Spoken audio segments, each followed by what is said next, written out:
Pera o ang buhay ng pamangkin mo, Sofia? Habang nagpapakasasa sa caviar, ang mga don at donya sa labas, nakaluhod si Sofia sa malamig na sahig ng kusina. Basang-basa ng isinaboy na alak. Basura ka lang na nagkataong marunong magluto. Panlilibak ni Doña Carmen. Isang malakas na kalabog ang nagpatigil sa lahat. Pumasok ang tagapagmana, si Don Diego. Hinawakan nito ang nanginginig na kamay ni Sofia. Siya ang isasayaw ko ngayong gabi. Handa na ba ang isang hamak na kusinera na harapin ang apoy ng impyernong tinatawag nilang Alta Sociedad? Wala kang kwentang kapatid, Sofia. Gusto mo bang mamatay na lang ang pamangkin mo bago ka magpadala ng pera? Ang boses ni Elsa sa kabilang linya ay parang matatalas na bubog na pilit isinisiksik sa tainga ni Sofia. Habang hawak ang lumang cellphone sa pagitan ng kanyang balikat at pisngi, patuloy ang mabilis na paggalaw ng mga kamay ni Sofia sa pagmamasa ng harina. Basang-basa ng pawis ang kanyang puting apron at ang init mula sa naglalakihang hurno sa kusina ng mansyon ng mga Enriquez ay tila unti-unting tumutunaw sa kanyang pagkatao. Ate, ipinadala ko na ang huling sahod ko noong 1 linggo. Iyon na lang ang itinira ko para sa pamasada ko papunta rito. Mahinahong sagot ni Sofia, bagamat nanginginig ang kanyang boses sa pagod. Kulang iyon. Wala kang utang na loob. Nakalimutan mo na bang ako ang nag-alaga sa'yo nung iwan tayo ng mga magulang natin? Ngayong kailangan ng anak ko ang gamot, magdadahilan ka. Napakawalang puso mo. Ang bawat salita ni Elsa ay may kasamang panunumbat na tila isang tanikalang lalong humihigpit sa leeg ni Sofia. Bago pa makasagot ang dalaga, pinatayan na siya ng tawag ng kanyang kapatid. Naiwang nakatitig si Sofia sa tumpok ng harina. Ang kanyang mga daliri ay namamanhid na sa pagod at ang kanyang likod ay tila mababali na sa maghapong pagkakatayo. Ngunit wala siyang karapatang mapagod. Sa mundong ito, ang isang katulad niyang mahirap ay walang puwang para sa reklamo. Kailangan niyang magtiis para kay Mia, ang 6 na taong gulang niyang pamangkin na tanging liwanag sa kanyang madilim na buhay. Biglang bumukas ng marahasang pintuan ng kusina. Ang tunog ng mga dekalidad na sapatos na tumatama sa mamahaling tiles ay nagpatahimik sa lahat ng mga tauhan sa loob. Pumasok si Doña Carmen Enriquez, ang reyna ng mansyong yon. Suot ang kanyang kulay gintong bestida na kumikinang sa ilalim ng mga ilaw. Kasunod niya ang 2 katulong na tila mga aninong nakayuko. Dahan-dahang lumapit ang matanda sa lamesa kung nasaan ang inihandang sarsa ni Sofia para sa mga bisita sa labas. Kinuha ni Doña Carmen ang isang maliit na sandok, tinikman ang sarsa at pagkatapos ay marahas na ibinalik ito sa mangkok. Sino ang nagluto nito? Ang kanyang boses ay kalmado, ngunit punong-puno ng panganib. Ako po, senyora. Mahinang sagot ni Sofia habang nakayuko. Hindi niya magawang tumingin sa mga mata ng matanda na tila nanunuri ng bawat dumi sa kanyang kuko. Masyadong matabang, napakawalang lasa, gaya ng pinanggalingan mo.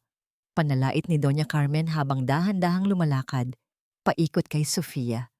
Akala ko ba ay magaling ka? Kaya nga kita pinayagang pumasok dito kahit wala kang rekomendasyon dahil naawa ako sa kalagayan mo. Pero mukhang nagkamali ako. Ang isang basurang tulad mo ay hindi talaga matututong sumabay sa panlasa ng mga totoong tao. Hindi kumibo si Sofia. Sanay na siya sa mga salitang ito. Ngunit sa bawat pagkakataon, tila may isang bahagi ng kanyang dignidad ang unti-unting natitibag.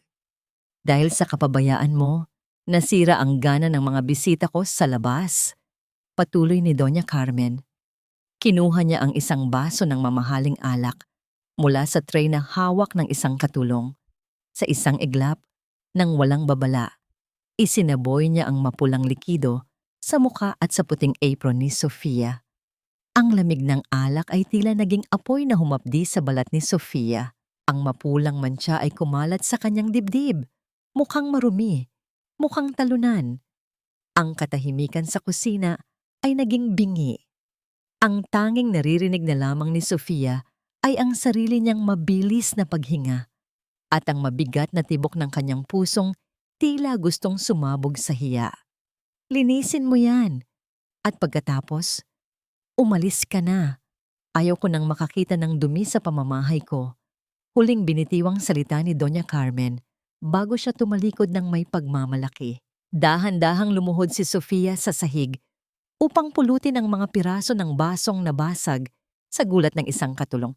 Ang bawat piraso ay tila sumasalamin sa kanyang sariling buhay, durog, kalat at walang halaga. Ang kanyang mga luha na kanina pa niya pinipigilan ay sa wakas ay pumatak at humalo sa mapulang alak sa sahig. Bakit ba napakalupit ng mundo sa mga taong wala namang ibang ginawa kundi ang magtrabaho ng marangal? Habang nakaluhod sa gitna ng kahihiyan, isang malakas na tunog ng pagbukas ng pinto ang muling umalingaw-ngaw. Ngunit sa pagkakataong ito, hindi ito ang marahas na tunog ni Doña Carmen. Ito ay isang mabigat at matatag na hakbang, isang pares ng itim na sapatos na gawa sa mamahaling balat, ang huminto mismo sa harap ng nakaluhod na si Sofia. Tumayo ka. Ang boses na yon ay malalim, tila galing sa ilalim ng lupa, ngunit may taglay na awtoridad na hindi mapapasubalian. Dahan-dahang nag-angat ng tingin si Sofia. Doon, sa gitna ng madilim at mainit na kusina, nakatayo si Don Diego Enriquez, ang lalaking usap-usapan sa buong lungsod dahil sa kanyang lamig at pagiging mailap. Ang kanyang mga mata ay hindi nakatingin sa dumi sa sahig, kundi diretso sa mga mata ni Sofia na puno ng luha. Hindi ka dinala rito para lumuhod sa harap ng sinuman, wika ni Diego. Inabot niya ang kanyang kamay sa dalaga. Isang kamay na malinis, malaki, at tila isang kamay na malinis, malaki, at tila hindi kailanman nakaranas ng hirap ang nasa harap ni Sofia. Nag-aalangan ang dalaga. Tiningnan niya ang sariling mga kamay, marumi, puno ng harina, at malagkit dahil sa natuyong alak. Ayaw niyang madungisan ng Ginoo, ngunit ang titig ni Diego ay hindi matatakasan. Para itong isang utos na walang sino mang makakatanggi. Dahan-dahang ipinatong ni Sofia ang kanyang nanginginig na palad sa kamay ni Diego. Sa gitna ng lamig ng aircon at ng init ng kusina, ang init ng balat ng lalaki ang tila nagbigay ng kuryente sa kanyang buong katawan. Hinila siya ni Diego pataas, hindi bilang isang katulong, kundi bilang isang tao. Diego, ano ang ginagawa mo sa lugar na ito? Ang boses ni Doña Carmen ay muling umalingaw-ngaw mula sa bukana ng kusina. Nakabalik na ang matanda at sa pagkakataong ito, ang kanyang mukha ay namumula sa galit at pagtataka. Bitiwan mo ang maruming babaeng yan. Nakakahiya kung may makakakita sa'yo. Hindi lumingon si Diego sa kanyang ina. Nanatili ang kanyang paningin kay Sofia na tila ba silang dalawa lamang ang nasa loob ng silid. Ang kahihiyan ay wala sa dumi ng kanyang damit, ina. Ang tunay na kahihiyan ay nasa ugali ng mga taong nag-aakalang mas mataas sila dahil lamang sa ginto. Isang malakas na singhap ang kumawala sa mga katulong na nakasaksi sa sagutan ng mag-ina. Alam ng lahat na si Diego ay mailap. Ngunit ang bastusin ng kanyang ina para sa isang hamak na kusinera ay isang bagay na hindi pa kailanman nangyari. Bitawan mo siya, Diego Enriquez. Utos ko ito.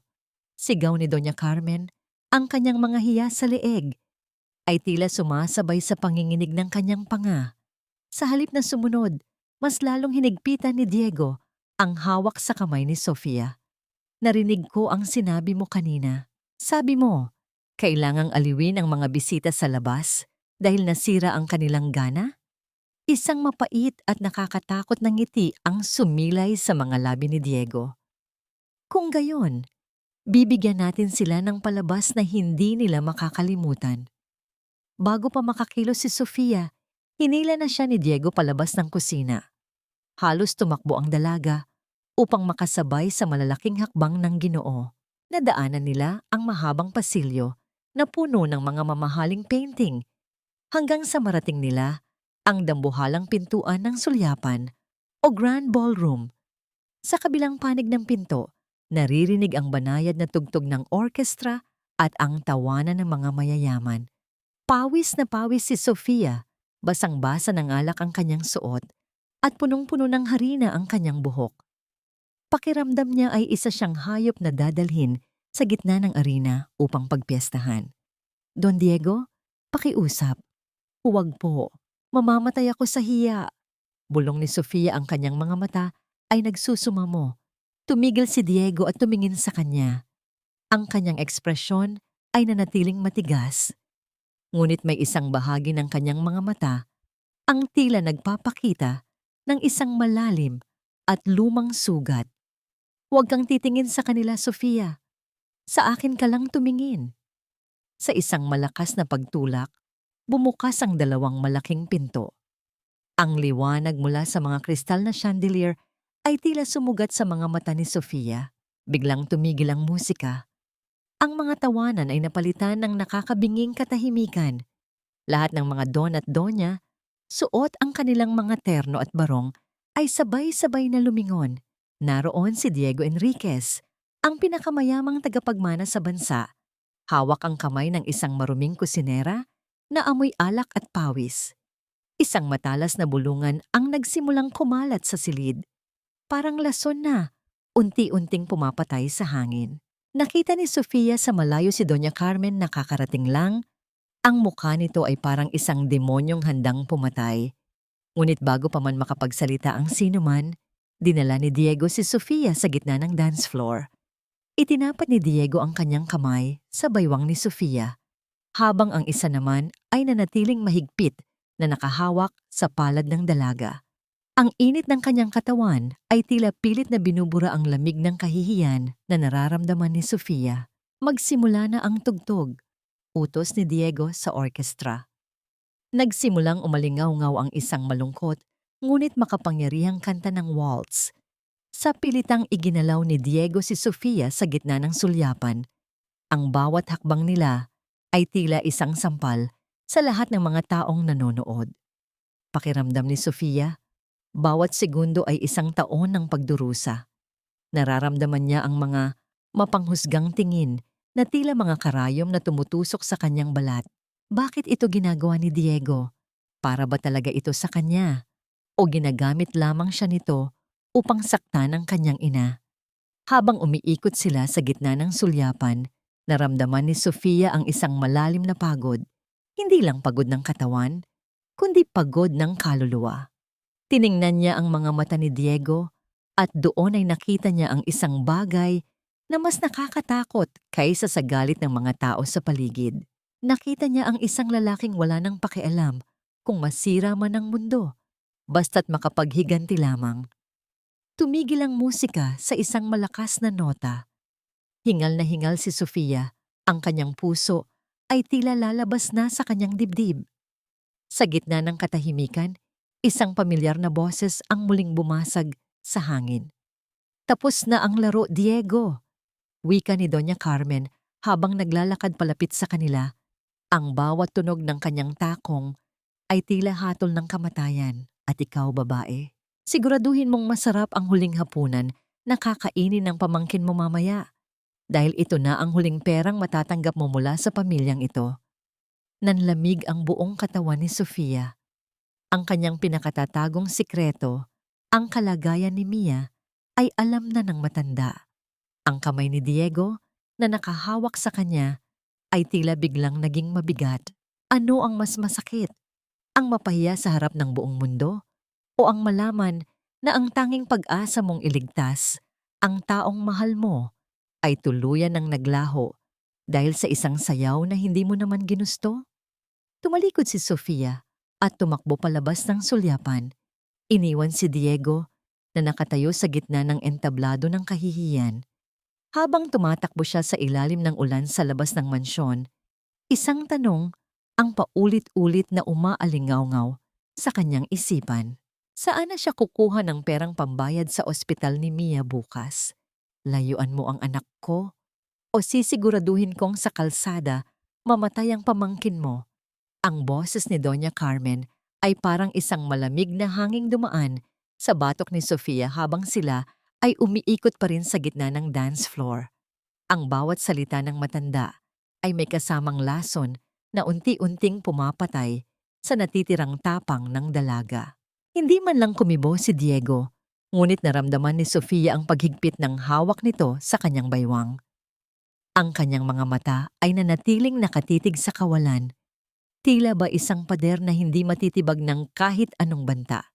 Don Diego, pakiusap, pakawalan niyo na ako. Pabulong na pagsusumamo ni Sofia, ang kanyang boses ay nanginginig sa takot. Kailangan ko ang trabahong ito. Si Mia, mamamatay siya kapag hindi ako nakasahod. Tiningnan siya ni Diego. Sa pagkakataong ito, nawala ang lamig sa kanyang mga mata at napalitan ng isang kakaibang liwanag, isang halo-halong galit at awa. Ang sahod na tinutukoy mo ay ang kabayaran ng iyong dignidad. Sofia, hayaan mong makita nila na tao ka, hindi isang gamit na pwedeng tapakan at itapon pagkatapos pakinabangan. Ngunit para kay Sofia, ang dignidad ay isang luho na hindi niya kayang bilhin. Ang mahalaga sa kanya ay ang buhay ng batang naghihintay sa kanya sa isang madilim na silid sa squatter. Habang ang musika ay patuloy na umaalingaw-ngaw sa malawak na sulyapan, pakiramdam ni Sofia ay isa siyang biktima na itinatali sa gitna ng apoy. Ang mga bulungan ng mga bisita ay tila mga huni ng mga ahas na handang tumuklaw sa oras na matapos ang sayaw. Natapos ang kanta sa isang huling nota ng biolin na tila isang iyak ng pamamaalam. Binitawan ni Diego ang kamay ni Sofia. Nang walang pasabi, tinalikuran niya ang lahat, ang kanyang ina, ang mga bisita, at maging si Sofia. Iniwan niya ang dalaga sa gitna ng entablado, nakatayo sa ilalim ng nakakasilaw na chandelier, suot ang kanyang maruming apron na puno ng mantsa ng alak. Umalis ka na. Ngayon din. Ang boses ni Doña Carmen ay hindi na pasigaw, kundi isang pinal na hatol. At huwag na huwag ka nang magpapakita sa kahit anong restaurant o mansyon sa Maynila. Sisiguraduhin kong wala nang kukuha sa'yo kahit bilang tagalinis ng banyo. Tumalikod si Sofia. Hindi na niya inintindi ang mga mapanghusgang tingin. Patakbo siyang lumabas ng mansyon, binabagtas ang mahabang kalsada habang ang ulan ay nagsimulang bumuhos ng malakas. Bawat patak ng ulan na tumatama sa kanyang muka ay tila sumasabay sa kanyang mga luha. Ang lamig ng gabi ay pumasok sa kanyang mga buto, ngunit mas matindi ang lamig na nararamdaman ng kanyang puso. Nawalan siya ng trabaho, nawalan siya ng pag-asa. Pagdating sa kanilang barong-barong, ang ingay ng mga patak ng ulan sa bubong, nayari sa kalawang na yero, ang tanging sumalubong sa kanya. Mabilis niyang binuksan ang pinto, umaasang makikita ang kanyang kapatid na si Elsa na nag-aalaga kay Mia. Ngunit ang bumungad sa kanya ay ang gulo ng mga gamit sa sahig. Ang maliit na aparador ay nakabukas at ang lahat ng kanilang damit ay nagkalat. Ate? Ate Elsa? Tawag ni Sofia. Ang kanyang puso ay nagsimulang tumibok ng mabilis dahil sa kaba. Sa isang sulok, nakita niya si Mia na nakahiga sa manipis na banig, namumutla at hirap na hirap huminga. Ngunit wala roon si Elsa. Mabilis na tinungo ni Sofia ang kinalalagyan ng kanilang alkansya. Isang lumang lata ng gatas kung saan niya itinatago ang huling perang itinabi niya para sa nebulizer ni Mia. Ang lata ay nakatumba sa sahig. Wala na ang laman nito. Maging ang mga barya na pinaghirapan niyang ipunin sa loob ng ilang buwan ay wala na rin. Isang malakas na kalabog ng pintuan ang nagpalingon kay Sofia. Pumasok si Elsa. Amoy alak at tila wala sa sarili. Bakit ka nakatingin ng ganyan? Kailangan ko ng pera. May utang ako sa labas. Baka patayin nila ako. Ate, pera yun ni Mia. Pambili yun ng gamot niya. Sigaw ni Sofia. Ang kanyang galit ay tuluyan ng umapaw. Pati ba naman ang buhay ng sarili mong anak? Isusugal mo? Huwag mo akong pangaralan. Ikaw ang malas sa pamilyang ito. Kung hindi ka sana nagmagaling sa trabaho mo, hindi ka sana nasisante. Ganti ni Elsa bago muling lumabas at ibinalandra ang pinto. Naiwang mag-isa si Sofia sa gitna ng kadiliman. Nilapitan niya ang pamangkin at hinawakan ng mainit na noo nito. Ang bata ay nagsimulang ubo ng ubo. Ang bawat tunog ay tila isang babala na mauubusan na siya ng oras. Ang kanyang maliit na dibdib ay mabilis na tumataas at bumababa. Pilit na humahanap ng hangin sa gitna ng masikip na silid. Wala nang natitirang pera si Sofia. Wala na siyang trabaho. Ang tanging naiwan sa kanya ay ang mapulang mantsa ng alak sa kanyang dibdib na tila isang sariwang sugat na hindi kailanman maghihilom. Napatingin si Sofia sa labas ng bintana. Sa malayo, nakikita niya ang mga ilaw ng mga naglalakihang gusali sa Makati, kung saan nakatira ang mga taong kasing lamig ng yelo ang mga puso. Naalala niya ang kamay ni Diego, ang kamay na nag-ahon sa kanya mula sa pagkakaluhod, ngunit nagdala rin sa kanya sa dulo ng talampas. Bakit ba kailangang maging ganito kahirap ang mabuhay ng tama? Bakit ang mga taong may busilak na puso ang laging pinaparusahan ng tadhana? Isang malakas at gumaralgal na tunog mula sa lalamunan ni Mia ang nagpabalik kay Sofia sa realidad. Ang bata ay nagsimulang mangisay ng bahagya. Ang kanyang mga labi ay unti-unti nang nagiging kulay ube dahil sa kakulangan ng oxygen. Mia, anak, lumaban ka. Pakiusap, lumaban ka. Bulong ni Sofia habang yakap-yakap ang bata. Ang kanyang mga luha ay bumabasa sa mukha ni Mia. Wala siyang magagawa. Wala siyang maitutulong. Sa gitna ng malakas na ulan at ng kawalan ng pag-asa, tumingin si Sofia sa langit. Ngunit tanging kadiliman lamang ang sumagot sa kanya. Ano ang gagawin niya bukas? Kanino siya hihingi ng tulong?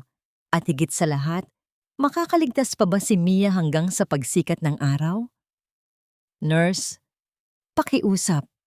Huwag niyo munang itigil ang makina. Parang awa niyo na. Gagawa ako ng paraan. Ang mga salitang ito ni Sofia ay tila ba lumulutang lamang sa malamig at amoy gamot na pasilyo ng pampublikong ospital. Hawak-hawak niya ang dulo ng gown ng nurse. Ang kanyang mga mata ay punong-puno ng dugo dahil sa puyat at walang tigil na pag-iyak. Sa loob ng ICU, makikita ang maliit na katawan ni Mia na napapaligiran ng mga tubong, tila ba mas malaki pa sa kanyang mga braso. Ang tunog ng monitor ng tibok ng puso ay tila isang mabilis na orasan na nagbibilang ng huling sandali ng bata. Pasensya na po, Ma'am Sofia, pero kailangan niyo na pong magbayad ng down payment para sa operasyon at sa mga gamot. Marami pa pong naghihintay na pasyente sa listahan. Mahinahon, ngunit matigas na sagot ng nurse bago ito dahan-dahang kumawala sa pagkakahawak ni Sofia. Napaupo si Sofia sa matigas na bench sa labas ng kwarto. Tumingin siya sa kanyang mga kamay. Wala na siyang mahihingian ng tulong. Ang kanyang mga kaibigan sa kusina ay takot kay Doña Carmen. Ang kanyang kapatid na si Elsa ay naglaho na kasama ang huling barya na mayroon sila. Sa mundong ito, kapag wala kang pera, ang buhay ng taong mahal mo ay tila ba isang basura na pwedeng itapon na lamang. Isang anino ang dahan-dahang lumapit sa kanya. Ang tunog ng sapatos na tumatama sa sahig ay kakaiba. Hindi ito ang mabilis na hakbang ng mga doktor o ang mabigat na lakad ng mga guwardiya. Ito ay isang matatag at dahan-dahang paglalakad. Pag-angat ng tingin ni Sofia, nakita niya ang isang lalaking nakabarong, ang kanang kamay ni Don Diego Enriquez. Pinapunta ako ni Don Diego. Alam niya ang nangyayari kay Mia. Wika ng lalaki habang inaabot ang isang puting sobre. Ito ang bayad para sa operasyon ngayong gabi. Bayad na rin ang lahat ng utang niyo sa ospital na ito. Gulat na gulat si Sofia.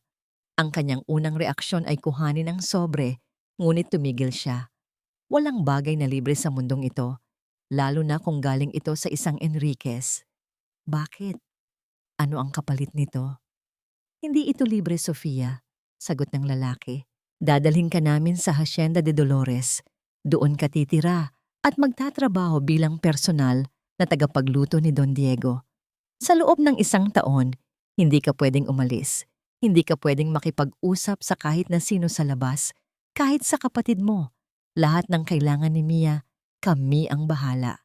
Pero sa oras na pirmahan mo ang kontratang ito, pag-aari na ni Don Diego ang bawat oras mo. Tiningnan ni Sofia ang kontrata, Hacienda de Dolores, ang lugar na balitang pinagtataguan ni Diego mula sa mundo. 1 taon na pagkakakulong kapalit ng buhay ni Mia. Para itong isang alok mula sa demonyo, ngunit sa puntong ito, mas masahol pa sa impyerno ang mawalan ng mahal sa buhay dahil sa kahirapan. Pirmahan mo na, Sofia. Wala ka ng ibang pagpipilian. Udyok ng lalaki habang iniaabot ang isang ballpen. Nanginginig ang mga daliri ni Sofia habang isinusulat niya ang kanyang pangalan sa dulo ng papel. Sa bawat guhit ng kanyang panulat, tila ba unti-unti niyang ibinibigay ang kanyang kalayaan. Ngunit nang makita niya ang mga doktor na mabilis na pumasok sa kwarto ni Mia upang simulan ang gamutan, alam niyang tama ang kanyang naging desisyon. Para sa kanyang pamangkin, handa siyang maging alipin sa loob ng gintong hawla. Makalipas ang ilang oras, isinakay si Sofia sa isang itim na sasakyan. Iniwan niya ang Maynila habang madilim pa ang paligid. Ang biyahe ay matagal at tahimik. Habang papalayo sila sa kabihasnan, ang mga gusali ay napalitan ng matatayog na puno at malawak na lupain na tila ba walang katapusan. Narating nila ang isang dambuhalang pintuang bakal na may nakaukit na letrang E. Sa likod nito ay ang Hacienda de Dolores. Ang mansyon ay luma, gawa sa bato at kahoy at napapaligiran ng mga tuyong dahon na sumasayaw sa hangin. Ang buong paligid ay balot ng isang malungkot na katahimikan na tila ba ang bawat pader nito ay may itinatagong lihim. Bumukas ang pinto ng mansyon at lumabas si Diego. Hindi siya nakasuot gaya ng sa party. Nakasuot lamang siya ng simpleng puting t-shirt at pantalon, ngunit ang kanyang mga mata ay mas malamig pa kaysa sa huling pagkikita nila. Nandito ka na pala, wika ni Diego. Ang kanyang boses ay tila isang utos na nagpapatigil sa mundo ni Sofia. Simula ngayon, ang buhay mo ay para sa akin lamang. Huwag kang magkakamaling tumakas dahil alam mo kung ano ang itataya mo. Tumingin si Sofia sa paligid. Ang hacienda ay malayo sa lahat. Walang signal ang kanyang cellphone at ang tanging naririnig niya ay ang tunog ng hangin na humahampas sa mga bintana. Ang kanyang puso ay bumigat. Pakiramdam niya ay pumasok siya sa isang magandang kulungan, kung saan ang gwardiya ay ang lalaking minsang nagahon sa kanya. Ngunit ngayon ay tila siya ring tatapos sa kanyang kalayaan. Bakit Hacienda de Dolores ang pangalan ng lugar na ito? Ano ang sakit na itinatago ni Diego sa likod ng mga pader na ito? Habang dinadala siya ng isang katulong sa kanyang maliit na silid sa gilid ng kusina, narinig ni Sofia ang malakas na tunog ng pagkakandado ng pintuan sa labas. Isang malalim na buntong hininga ang kumawala sa kanya habang nakatingin sa labas ng bintana, kung saan ang buwan ay tila ba nagtatago sa likod ng makakapal na ulap. Nasa loob na siya. Wala nang balikan. Ang buhay ni Mia ay ligtas na. Ngunit ang sa kanya ay nagsisimula pa lamang mabulok sa gitna ng katahimikan ng hacienda. Isang malakas na tunog ng piano ang biglang umalingaw-ngaw mula sa itaas na bahagi ng mansyon. Isang himig na punong-puno ng galit, lungkot at pait. Napahawak si Sofia sa kanyang dibdib. Sa gitna ng dilim, naramdaman niya ang isang matinding kaba, isang babala, na ang 1 taon na pananatili niya rito ay hindi magiging kasing simple ng pagluluto lamang. May isang bagay na mas malalim pa sa pera, ang dahilan kung bakit siya kinuha ni Diego. At ang bagay na yon ay maaaring mas mapanganib kaysa sa kahit anong banta ni Doña Carmen. Ang katahimikan ay hindi lang kawalan ng tunog. Sa Hacienda de Dolores, Ito ay isang uri ng parusa. Ito ang unang napagtanto ni Sofia sa kanyang unang linggo sa loob ng malawak na lupain ng mga Enriquez. Ang bawat sulok ng mansyon ay tila may nakadikit na selyo ng kalungkutan. Ang mga kasangkapan ay gawa sa naglalakihang kahoy na nara, madilim at malamig sa paningin. Walang radio, walang telebisyon, at lalong walang tawanan. Ang tanging naririnig ay ang paminsan-minsang paghampas ng mga sanga ng puno sa bintana at ang mahinang yabag ng mga katulong na tila ba takot gumawa ng kahit anong ingay na makakaistorbo sa amo. Maaga pa lang ay gising na si Sofia upang ihanda ang agahan. Sa loob ng kusina, doon lamang siya nakakahanap ng kaunting laya. Ang bango ng ginigisa na bawang, ang asim ng sampalok para sa sinigang, at ang tamis ng bagong saing na kanin ang kanyang nagiging sandata laban sa pangungulila kay Mia. Tuwing umaga, mag-isa siyang nagluluto, maingat na inihahanda ang bawat sangkap na tila ba ang buhay niya ay nakasalalay sa lasa ng kanyang mga putahe. Inihahain niya ang pagkain sa dambuhalang hapagkainan kung saan mag-isang kumakain si Diego. Walang salitaan, walang magandang umaga o salamat. Nakaupo si Diego sa kabisera, ang kanyang mga mata ay laging nakatuon sa kawalan o kaya ay sa isang lumang libro. Ngunit lihim na nagmamasid si Sofia mula sa gilid ng pintuan. Napapansin niya na sa kabila ng lamig ng mukha ni Diego, palaging nauubos ang pagkain sa kanyang plato. Ang bawat huling butil ng kanin at ang bawat patak ng sabaw ng sinigang ay tila ba isang lihim na mensahe ng pasasalamat na hindi kayang bigkasin ng lalaki. Minsan, nahuli ni Sofia si Diego na nakatitig sa isang mangkok ng adobo. Hindi ito kumikilos sa loob ng ilang minuto. Ang singaw ng pagkain ay humahalo sa malamig na hangin ng silid. Nakita ni Sofia ang paglunok ni Diego, ang paggalaw ng kanyang panga na tila ba may pinipigilang emosyon. Ang bawat subo nito ay mabagal. Tila ba ninanamnam ang isang alaala na matagal na niyang ibinaon. Ngunit ang pinakamabigat na bahagi ng buhay sa hacienda ay ang gabi. Kapag ang buwan na ang nagahari sa langit, ang mansyon ay nagiging isang dambuhalang libingan. Isang gabi, nagising si Sofia dahil sa isang himig na nanggagaling sa kabilang panig ng bahay. Isang piano ang tumutugtog. Ang bawat nota ay tila isang hibla ng buhok na hinahatak mula sa isang sugatang anit. Matinis, masakit, at punong-puno ng pait. Dinala ni Sofia ang kanyang sarili sa madilim na pasilyo. Sinusundan ng bawat tunog na tila ba isang gabay sa gitna ng kadiliman. Huminto siya sa harap ng isang pintuan sa dulo ng kanang bahagi ng mansyon. Dahan-dahan niyang itinulak ang pinto, sapat lamang upang makita ang loob. Doon, sa gitna ng silid na tanging liwanag ng buwan lamang ang nagbibigay ng anyo, nakaupo si Diego sa harap ng isang itim na piano. Ang kanyang mga balikat ay nakayuko at ang kanyang mga daliri ay mabilis na gumagalaw sa mga puti at itim na tiklado. Ngunit ang kumuha sa atensyon ni Sofia ay ang isang dambuhalang painting sa dingding na natatakpan ng isang makapal na telang itim. Biglang tumigil ang musika sa isang malakas at magulong nota. Nakita ni Sofia ang pagbaba ng mga kamay ni Diego mula sa piano. Isang mahinang hikbi ang bumasag sa katahimikan. Ang lalaking tila bato sa harap ng lahat ay kasalukuyang nakatakip ang mukha sa kanyang mga palad. Ang kanyang buong katawan ay nanginginig sa bawat paghinga. Lumapit si Diego sa painting na may takip at dahan-dahang hinawakan ng tela. Ngunit tila ba natatakot siyang alisin ito. Bakit kailangang ikaw pa? Bulong ni Diego, ang kanyang boses ay basag at puno ng pagsisisi. Napahawak si Sofia sa kanyang dibdib. Ang sakit na nakikita niya kay Diego ay hindi lamang galit. Ito ay isang sugat na hindi kailanman hinayaang gumaling.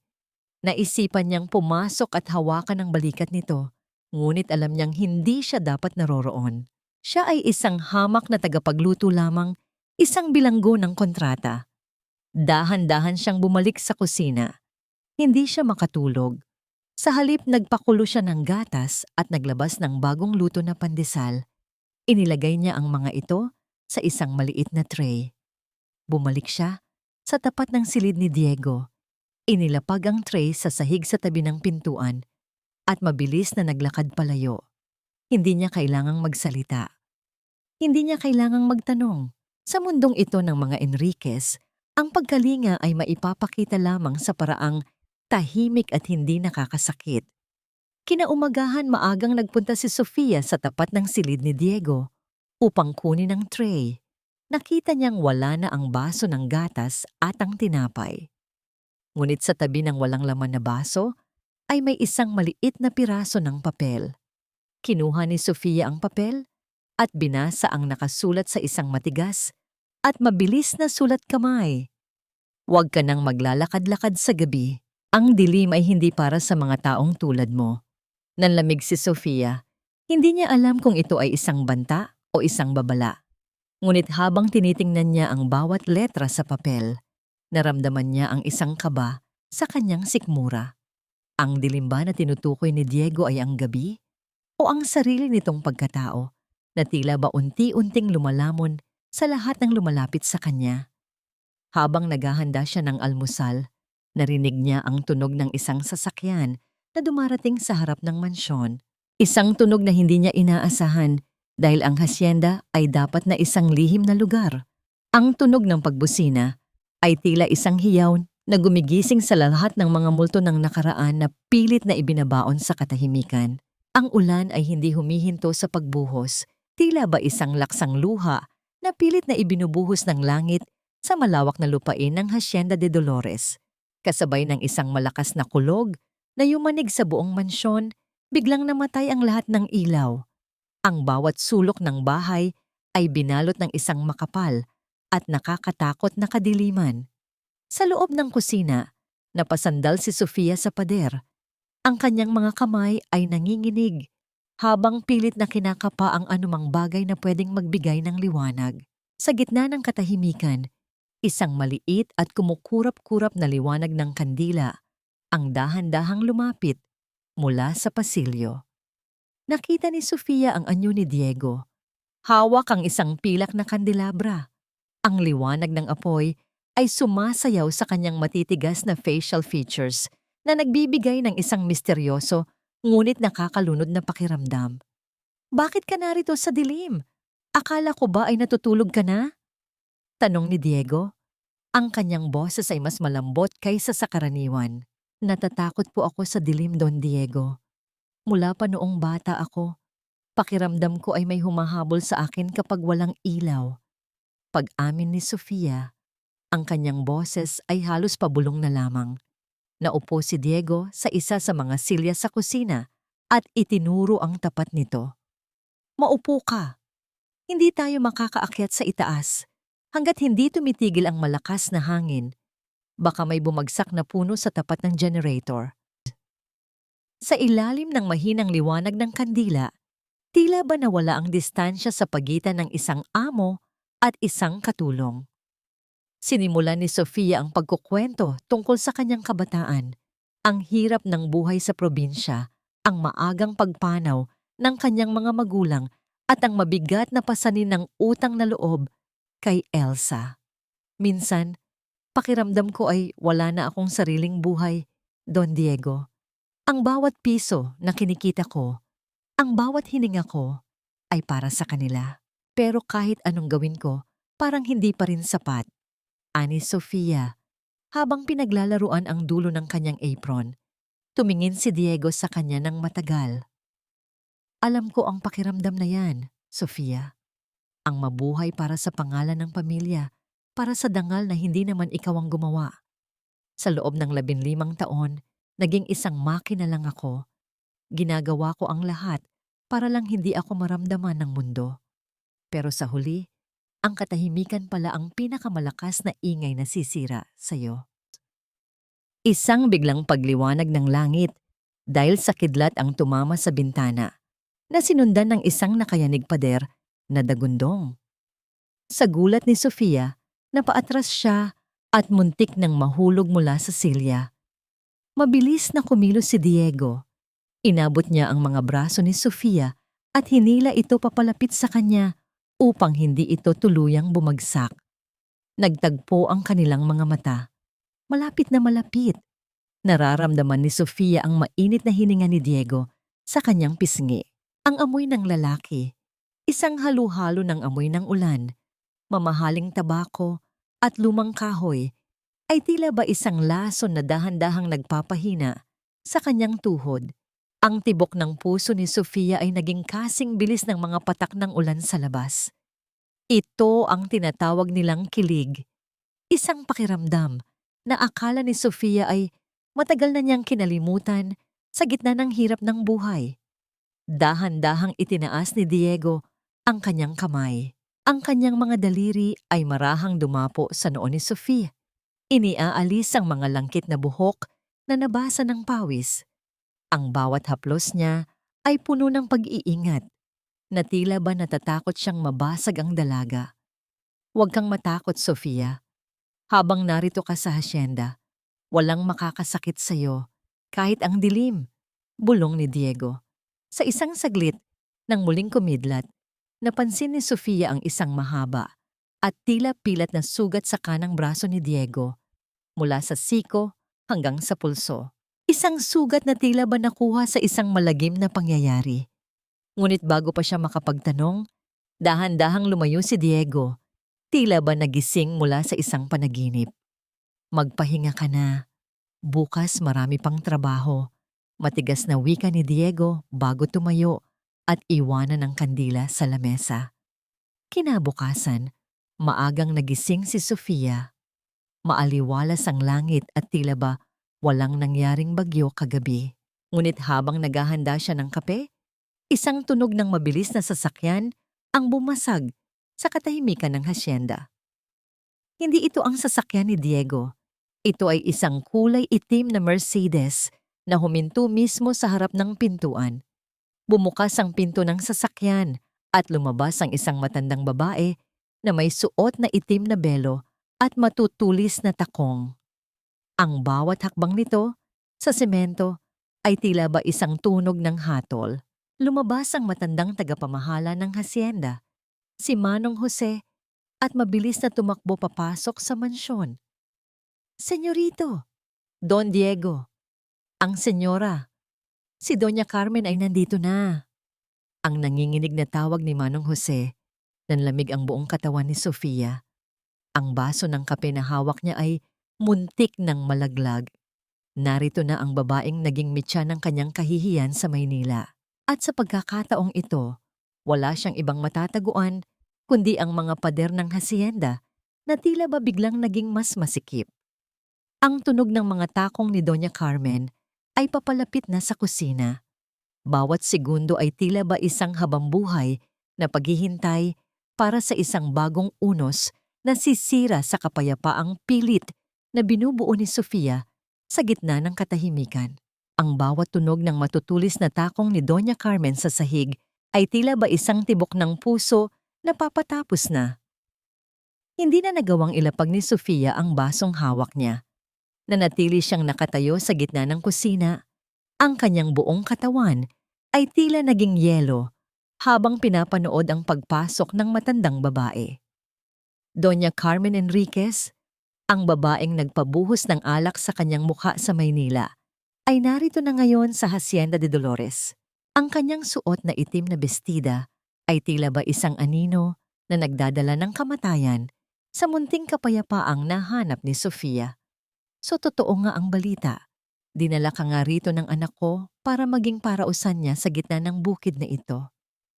Ang boses ni Doña Carmen ay puno ng pangungutya habang dahan-dahang iginagala ang paningin sa buong kusina. Akala mo ba, dahil isinayaw ka niya sa harap ng maraming tao, ay magiging espesyal ka na? Isa ka lang hamak na kusinera, Sofia. Isang basurang pinulot sa kanto na nag-aakalang makakapasok sa palasyo. Naglilingkod lang po ako rito, senyora. Mahinang sagot ni Sofia. Pilit na pinapatatag ang kanyang boses sa gitna ng panginginig ng kanyang mga tuhod. Naglilingkod? O baka naman nanggagamit? Isang mabilis na pag-atake ang ginawa ni Doña Carmen. Lumapit siya sa lamesa kung saan nakahain ang mga inihandang sangkap ni Sofia para sa tanghalian. Sa isang marahas na kumpas ng kanyang kamay, itinapon niya ang lahat ng mga pinggan at baso sa sahig. Ang tunog ng pagbasag ng mga kagamitan ay tila ba mga putok ng baril na bumasag sa katahimikan ng mansyon. Ito ang nararapat sa mga tulad mo, sigaw ng matanda. Wala kang karapatang humawak sa anumang pag-aari ng mga Enriquez. Sa gitna ng kaguluhan, isang malakas na tunog ng pagbukas ng pintuan ang nagpatahimik sa lahat. Pumasok si Diego. Ang kanyang muka ay kasing dilim ng gabi. Nakita niya ang mga basag na pinggan sa sahig at ang nanginginig na si Sofia. Ang kanyang mga kamao ay nakakuyom nang mahigpit sa kanyang gilid. "Umalis ka rito, ina," wika ni Diego. Ang kanyang boses ay kalmado, ngunit may dalang panganib na mas matindi kaysa sa galit ni Doña Carmen. "Diego, pinoprotektahan mo ang babaeng ito? Nakalimutan mo na ba ang dangal ng pamilya natin?" Bulyaw ni Doña Carmen habang itinuturo si Sofia. "Dinala mo ang isang basurang gaya niya sa lugar na ito. Ano ang sasabihin ng mga kakilala natin?" "Wala akong pakialam sa sasabihin ng kahit na sino," sagot ni Diego habang humahakbang papalapit sa pagitan ni Sofia at ng kanyang ina. "Si Sofia ay nagtatrabaho para sa akin at sa ilalim ng kontratang pinirmahan niya, ako lamang ang may karapatang mag-utos sa kanya. Umalis ka na bago ko pa makalimutan na ina kita." Isang mapait na tawa ang kumawala kay Doña Carmen. Mukhang nahulog ka na nga sa bitag ng babaeng ito. Akala ko ba ay natuto ka na noong mamatay si Elena, 15 taon na ang nakalilipas. Masyado ka talagang mahina, Diego.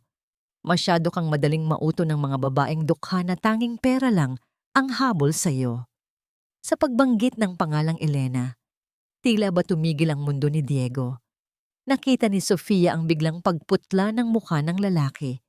Ang bawat kalamnan sa kanyang mukha ay nanginig, at ang kanyang paghinga ay naging mabilis at gumaralgal. Isang matinding takot ang rumehistro sa mga mata ni Diego.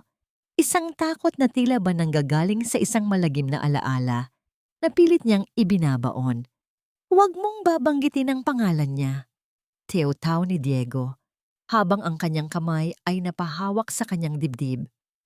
"Bakit? Natatakot ka bang maalala na ikaw ang pumatay sa kanya?" Patuloy na pag-atake ni Doña Carmen.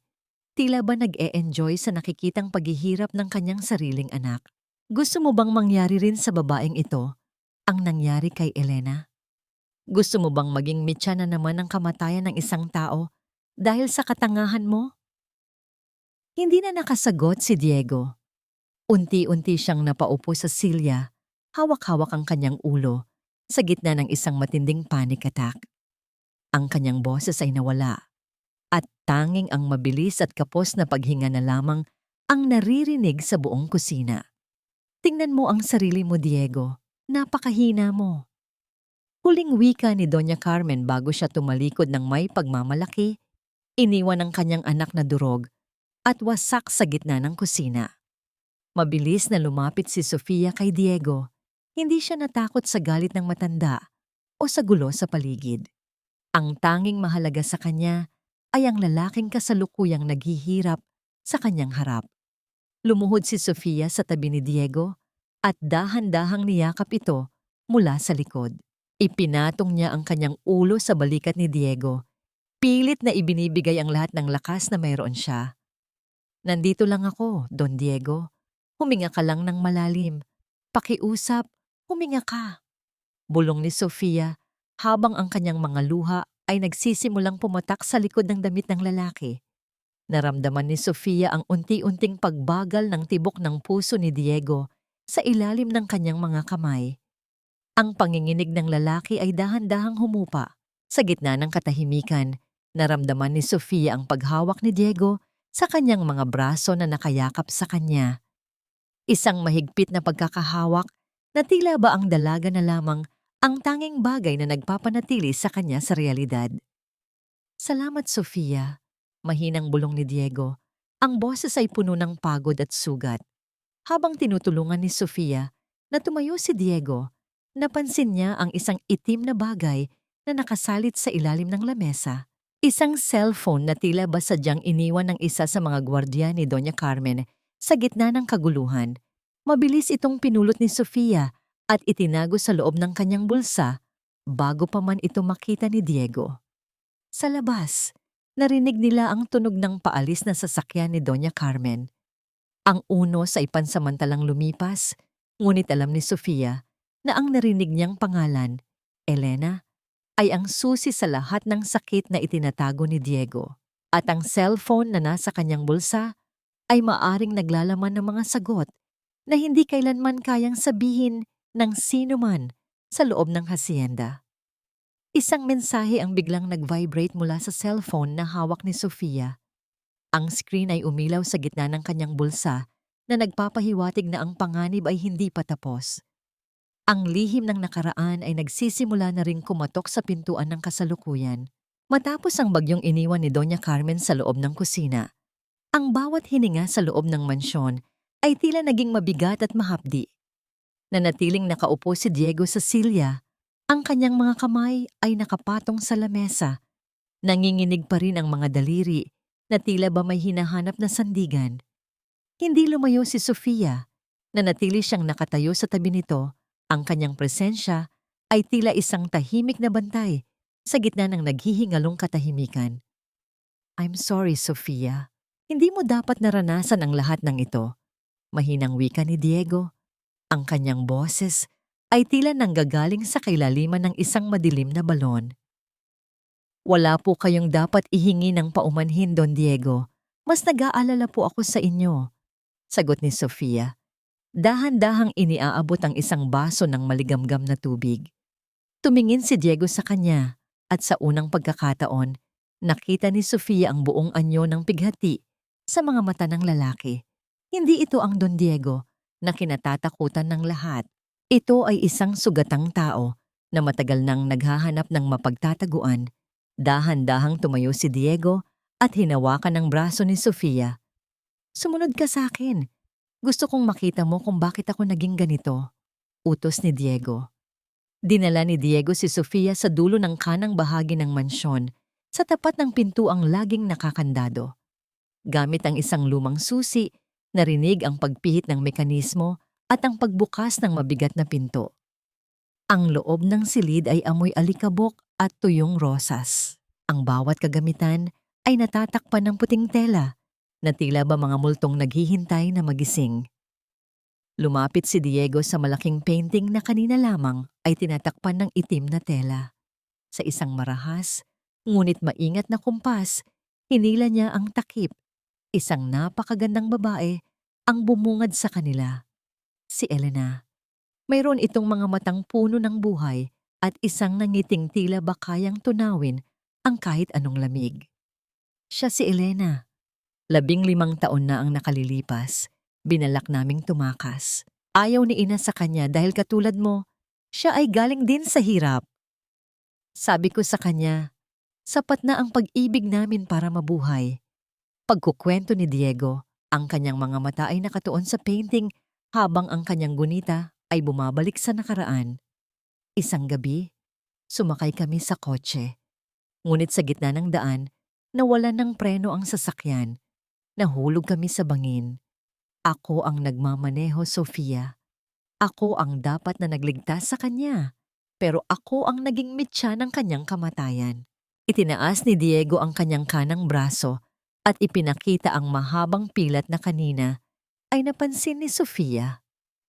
Ang sugat na ito ay paalala na habang buhay akong mabubuhay sa kasalanan ko, namatay si Elena dahil sa akin. At mula noon, isinumpa ko na ang sarili ko sa katahimikang ito. Naramdaman ni Sofia ang isang matinding kirot sa kanyang puso. Hindi galit ang nararamdaman niya para sa lalaki, kundi isang malalim na pag-unawa. Dahan-dahang lumapit si Sofia at hinawakan ang kamay ni Diego. Ang kamay na may pilat. Hindi siya nandiri o natakot. Sa halip, Hinaplos niya ang magaspang na balat ng pilat gamit ang kanyang mga daliri. Hindi niyo po kasalanan ang nangyari, Don Diego.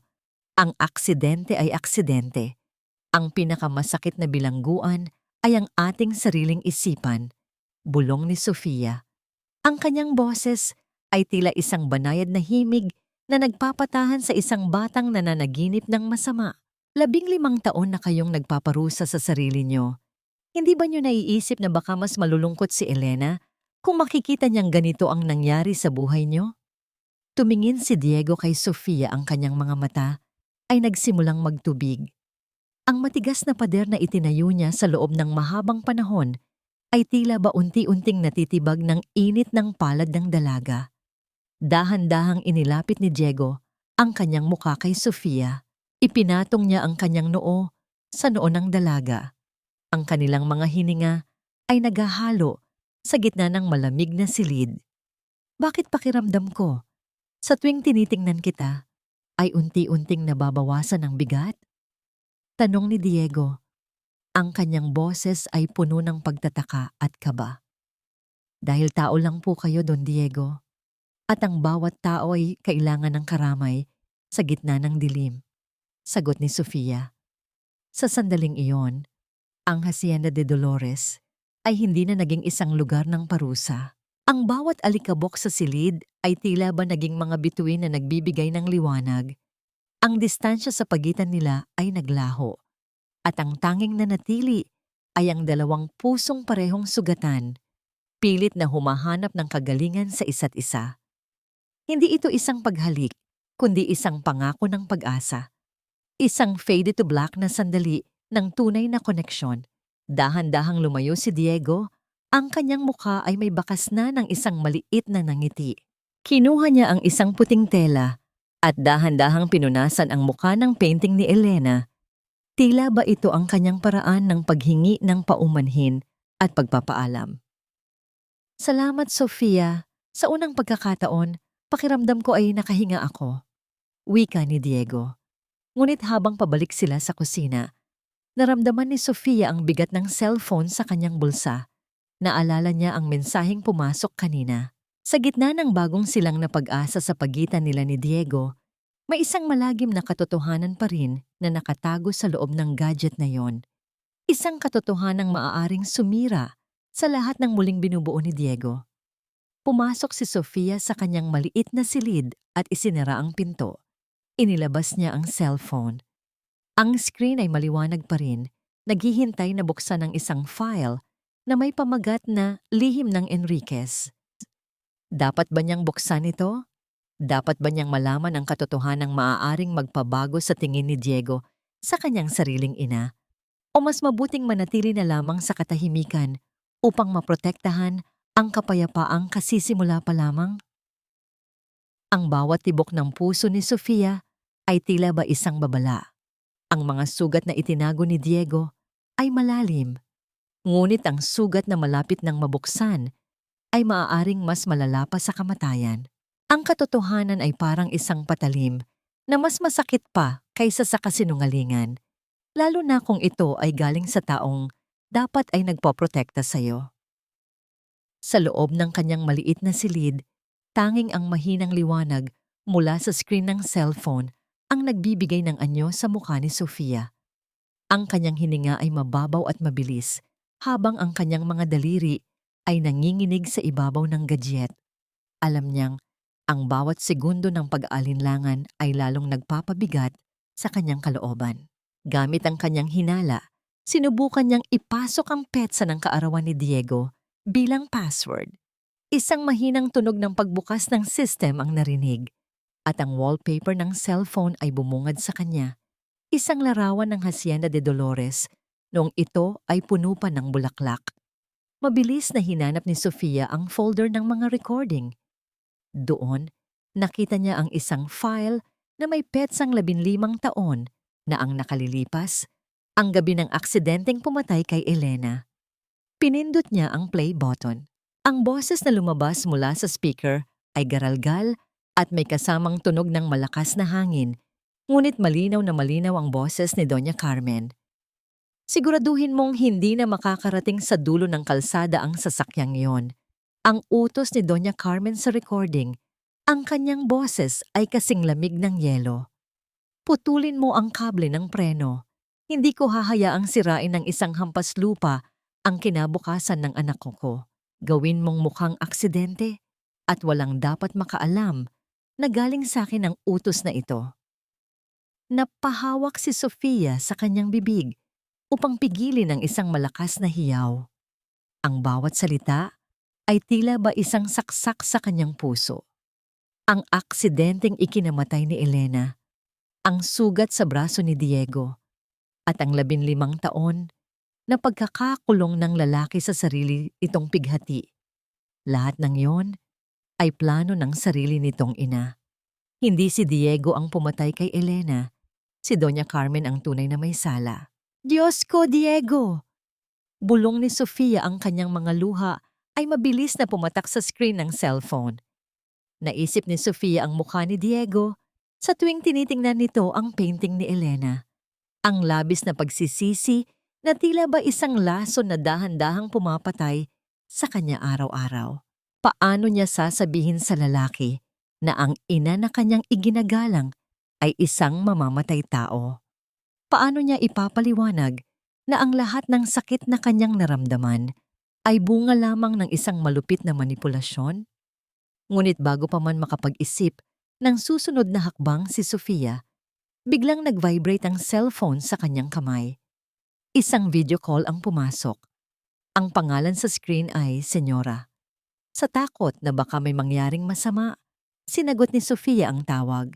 Ang mukha ni Doña Carmen ay bumungad sa screen. Nakaupo ito sa kanyang marangyang opisina sa Maynila.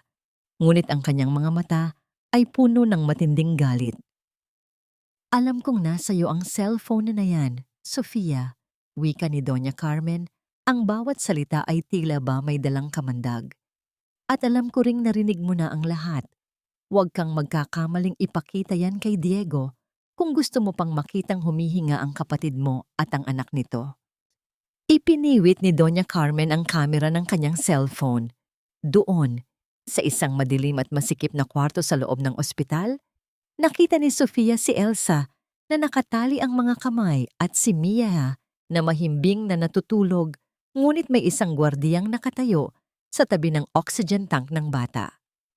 Isang kumpas ko lang, Sofia, at mawawalan ng hangin ang pamangkin mo, banta ni Doña Carmen. Eto ang deal. Aalis ka sa Hacienda de Dolores bukas ng madaling araw.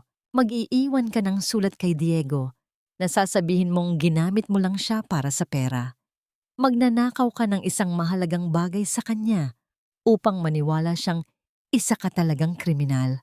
At ang cellphone na yan, sisirain mo at itatapon sa ilog. Bakit niyo po ito ginagawa? Anak niyo si Diego. Iyak ni Sofia, niya ang kanyang buong katawan ay nanginginig sa galit at takot. Dahil alam ko kung ano ang makakabuti sa kanya. At hindi ikaw yon, Sofia. Hindi kailanman magiging ikaw, sagot ni Doña Carmen bago tuluyang pinatayan ng tawag ang dalaga. Naiwang mag-isa si Sofia sa gitna ng kadiliman. Ang tunog ng ulan sa labas ay tila ba isang malakas na hiyaw ng kawalan ng pag-asa. Tumingin siya sa pintuan ng kanyang silid. Sa kabilang dako ng mansyong yon, natutulog si Diego, ang lalaking nagsisimula pa lamang maniwala sa pag-ibig.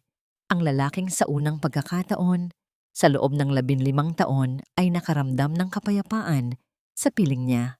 Paano niya magagawang saktan ang lalaking tanging nais lang ay mahalin siya?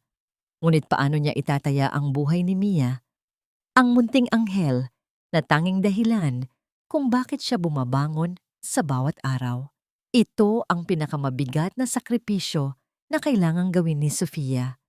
Ang piliin ang buhay ng kanyang pamilya kapalit ng kanyang sariling kaligayahan at ng katotohanang matagal nang hinahanap ni Diego. Dahan-dahang lumapit si Sofia sa kanyang mesa at kumuha ng isang papel at panulat.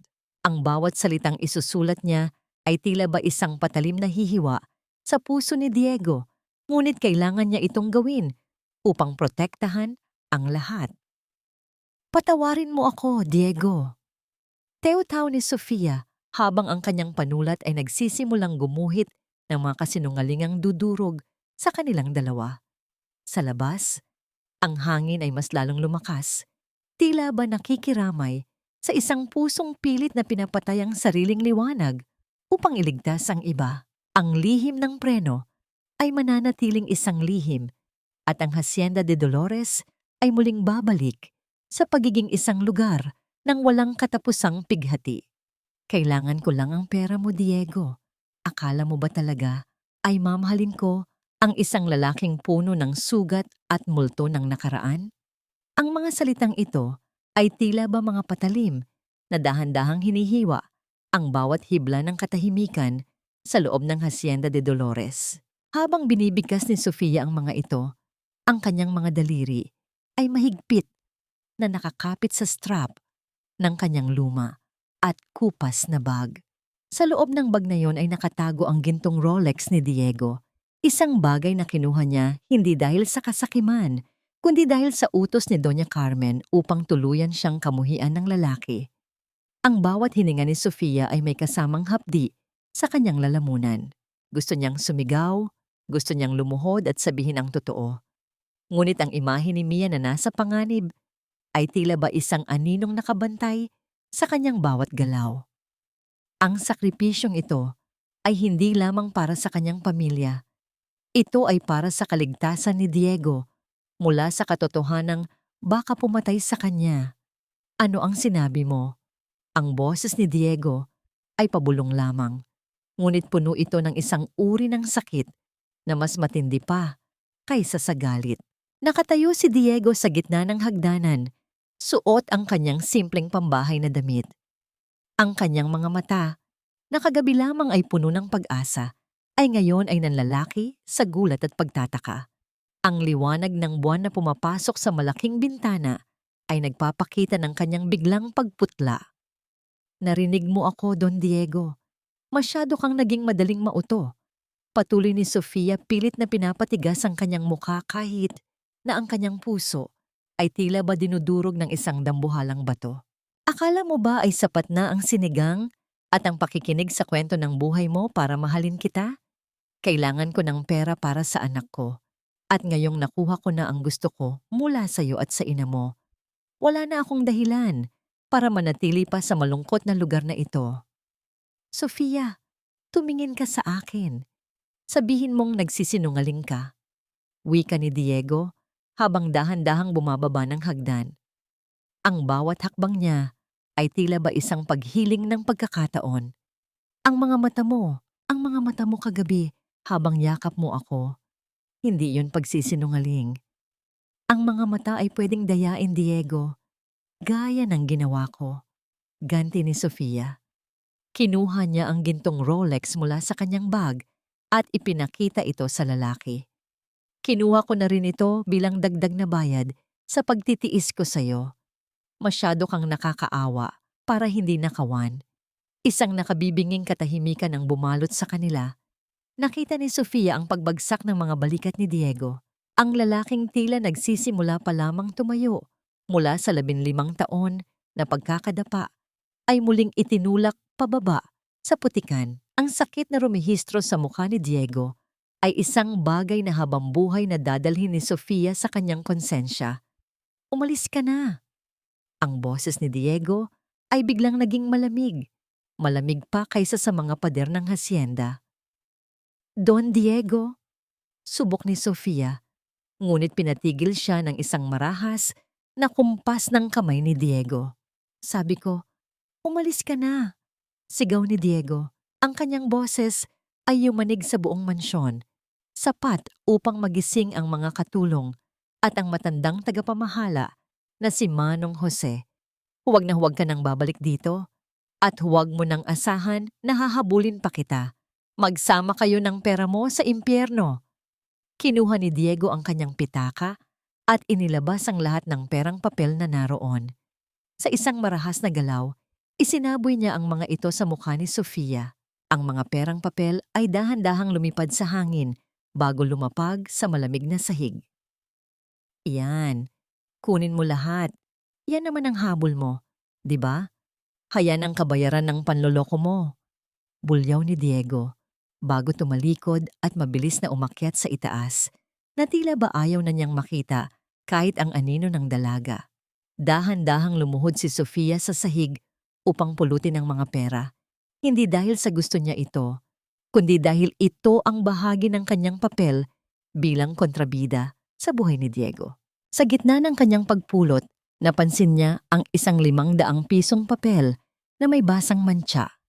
Isang girot na tubig ang pumatak mula sa mga mata ni Diego bago ito tumalikod. Ang perang iyon ay may bakas ng tunay na pighati ng lalaki.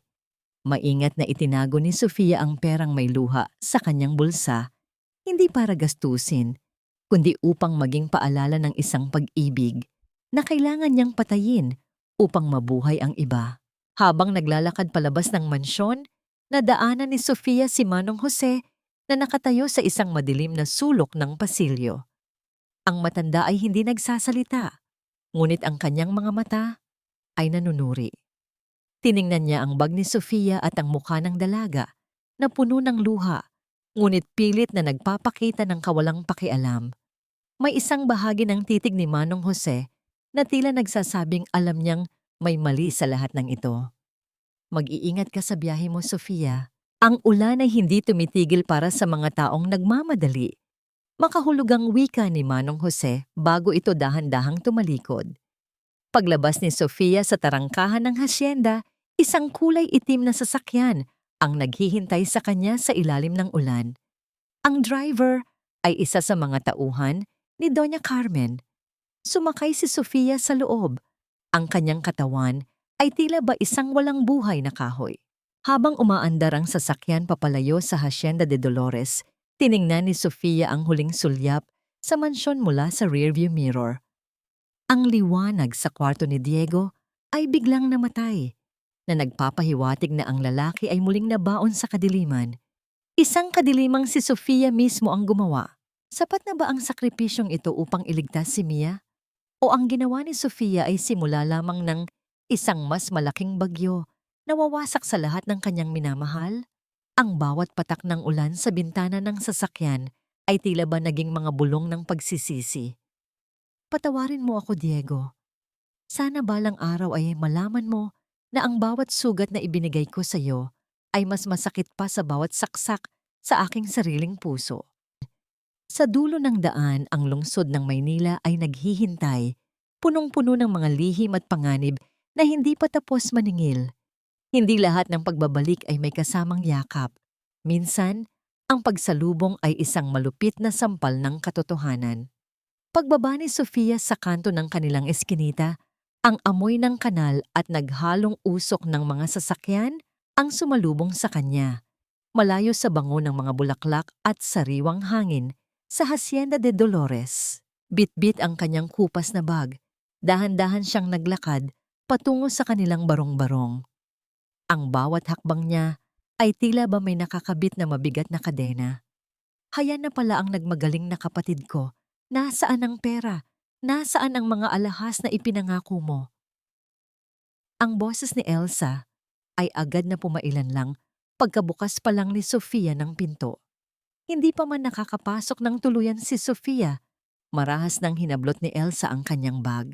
Hinalughog nito ang loob hanggang sa makita ang gintong Rolex at ang mga perang papel na nakuha ni Sofia. Isang sakim ng ngiti ang sumilay sa mukha ni Elsa. Isang relo lang at kakaunting barya? Akala ko ba ay nakuha mo na ang loob ng bilyonaryong yon? Panunumbat ni Elsa habang mabilis na isinisilid ang pera sa kanyang bulsa. Alam mo bang muntik nang mamatay ang anak ko dahil sa kabagalan mo? Mabuti na lang at binayaran ng matandang Enriquez ang lahat. Kundi baka sa morgue na tayo nagkita. Hindi sumagot si Sofia. Nilapitan niya si Mia na mahimbing na natutulog sa tabi ng bintana. Ang bata ay mukhang maayos na, bagaman maputla pa rin. Hinaplos ni Sofia ang buhok ng bata, ang tanging dahilan kung bakit niya piniling maging masama sa paningin ng lalaking minahal niya. Wala ka na bang ibang nakuha? Siguradong marami pang alahas doon. Patuloy ni Elsa, tila ba hindi alintana ang pagod at luhang bakas sa mukha ng kanyang kapatid. Sapat na yan, ate. Iyan lang ang kailangan para matapos na ang lahat ng ito, mahinang sagot ni Sofia. Ang kanyang boses ay tila ba wala ng buhay, isang hiningang nanggagaling sa isang pusong pilit na pinatay. Kinabukasan, nagsimula ang kalbaryo ni Sofia sa kanilang komunidad. Ang mga tsismis ay mabilis na kumalat na parang lason. Haya na ang kabit na itinapon ng hasyendero, bulong ng isang kapitbahay habang naglalaba. Akala mo naman kung sinong malinis, manggagansyo rin pala. Upang mabuhay at pambili ng gatas ni Mia, pumasok si Sofia bilang tagahugas ng pinggan sa isang malapit na karinderya. Mula umaga hanggang gabi, ang kanyang mga kamay ay nakababad sa malagkit na tubig na may sebo at matapang na sabon. Ang kanyang mga daliri na dating maingat na humahawak sa mga sangkap ng pagkain para kay Diego, ngayon ay nanginginig at nagnanaknak sa hapdi. Ang bawat plato na kanyang hinuhugasan ay tila ba nagpapaalala sa kanya ng mga gabing tahimik silang kumakain ni Diego sa hasyenda. Samantala, sa loob ng hasyenda de Dolores, ang katahimikan ay muling naging isang parusa. Ang mansyon ay muling binalot ng kadiliman. Nakaupo si Diego sa harap ng kanyang lamesa, napapaligiran ng mga bakanteng bote ng alak. Ang kanyang buhok ay magulo at ang kanyang mga mata ay puno ng dugo dahil sa kawalan ng tulog. Pumasok si Doña Carmen, suot ang kanyang matagumpay na ngiti. Sabi ko naman sa iyo, Diego, ang mga taong ganyan ay hindi marunong magmahal. Pera lang ang nakikita nila sa atin. Mabuti na lang at nalaman mo agad ang totoo bago ka tuluyang malunod sa kasinungalingan niya. Hindi sumagot si Diego. Ininom niya ang huling patak ng alak sa kanyang baso. Ang hapdi nito, sa lalamunan, ay tila ba kulang pa para tabunan ang sakit sa kanyang dibdib. Huwag kang mag-alala. Kumuha na ako ng bagong chef mula sa isang tanyag na hotel sa Maynila. Mas masarap ang iluluto niya kaysa sa hamak na sinigang ng babaeng iyon. Patuloy ni Doña Carmen habang hinahaplos ang balikat ng anak. Nang ihain ng tanghalian, tiningnan ni Diego ang plato. Ang pagkain ay maganda ang pagkakaayos, perpekto ang kulay at amoy mamahaling rekado. Ngunit nang isubo niya ang unang kutsara, agad niyang iniluwa ang pagkain. Walang lasa. Matigas na wika ni Diego. Ano ang sinasabi mo? Galing yan sa isang master chef, Diego. Gulat na sagot ni Doña Carmen. Tama ang lasa, ina, pero walang puso. Ang bawat pagkain ni Sofia ay may lasa ng pagkalinga. Ito ay lasa lang ng pera, wika ni Diego, bago marahas na itinulak ang plato, dahilan upang tumapon ang sarsa sa mamahaling mantel. Tumayo si Diego at lumabas patungo sa hardin. Huminto siya sa tapat ng maliit na taniman ng hungkwe na itinanim ni Sofia bago ito umalis. Ang mga dahon nito ay nagsisimula ng malanta dahil sa kawalan ng nagdidilig. Lumuhod si Diego sa putikan, hinawakan ng tuyong lupa, at doon niya nakita ang isang bagay na kumikinang sa ilalim ng dahon. Isang maliit na hairpin na gawa sa plastik. Ang paboritong hairpin ni Sofia na laging suot nito kapag nagluluto. Dinampot ito ni Diego. Ang simpleng bagay na ito ay tila ba sumisigaw ng katotohanan sa kanyang mukha. Kung si Sofia ay isang magnanakaw na tanging ginto lamang ang habol, bakit niya iniwan ang tanging bagay na mahalaga sa kanya?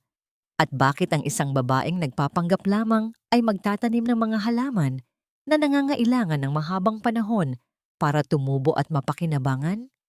Isang malalim na pagdududa ang nagsimulang kumalat sa isipan ni Diego. Tiningnan niya ang hairpin sa kanyang palad at pagkatapos ay tumingin siya sa direksyon ng tarangkahan ng hasyenda. Ang sakit na nararamdaman niya ay unti-unting napalitan ng isang matinding kuryosidad. May mali sa lahat ng ito. At sisiguraduhin ni Diego na malalaman niya ang katotohanan kahit na kailanganin niyang balikan Ang putikang iniwan niya, 15 taon na ang nakalilipas sa Maynila. Habang nagkukuskos ng mga huling pinggan, napatingin si Sofia sa buwan. Ang kanyang mga kamay ay nanginginig sa pagod, ngunit ang kanyang puso ay nanatiling nakakapit sa isang alaala. Hindi niya alam na sa sandaling iyon, ang lalaking kanyang sinaktan ay nagsisimula na ring maghukay sa ilalim ng mga kasinungalingang pilit niyang ibinaon.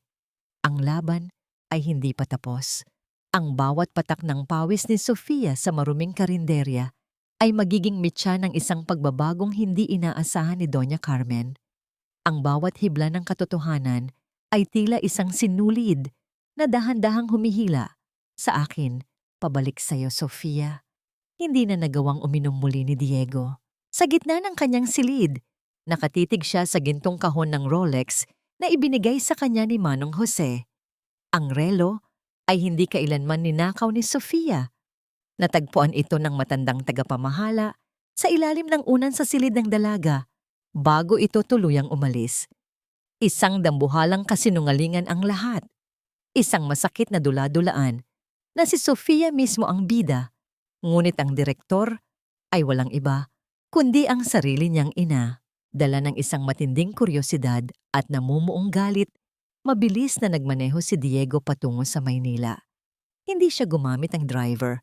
Gusto niyang makita ang lahat gamit ang sarili niyang mga mata.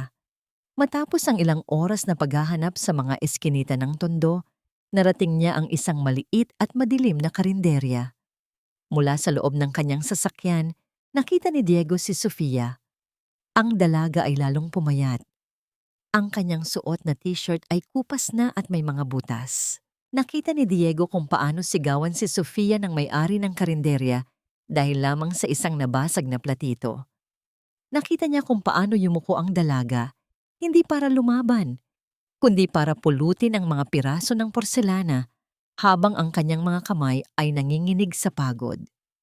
Nang lumabas si Sofia upang maghatid ng pagkain sa gitna ng malakas na ulan, hindi na nakatiis si Diego. Gusto niyang bumaba, gusto niyang yakapin ang dalaga at humingi ng tawad.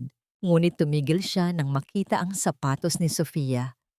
Ang kanyang mga lumang sneakers ay butas na sa dulo at ang kanyang mga medyas ay basang-basa na ng maruming tubig mula sa kalsada. Patawarin mo ako, Sofia.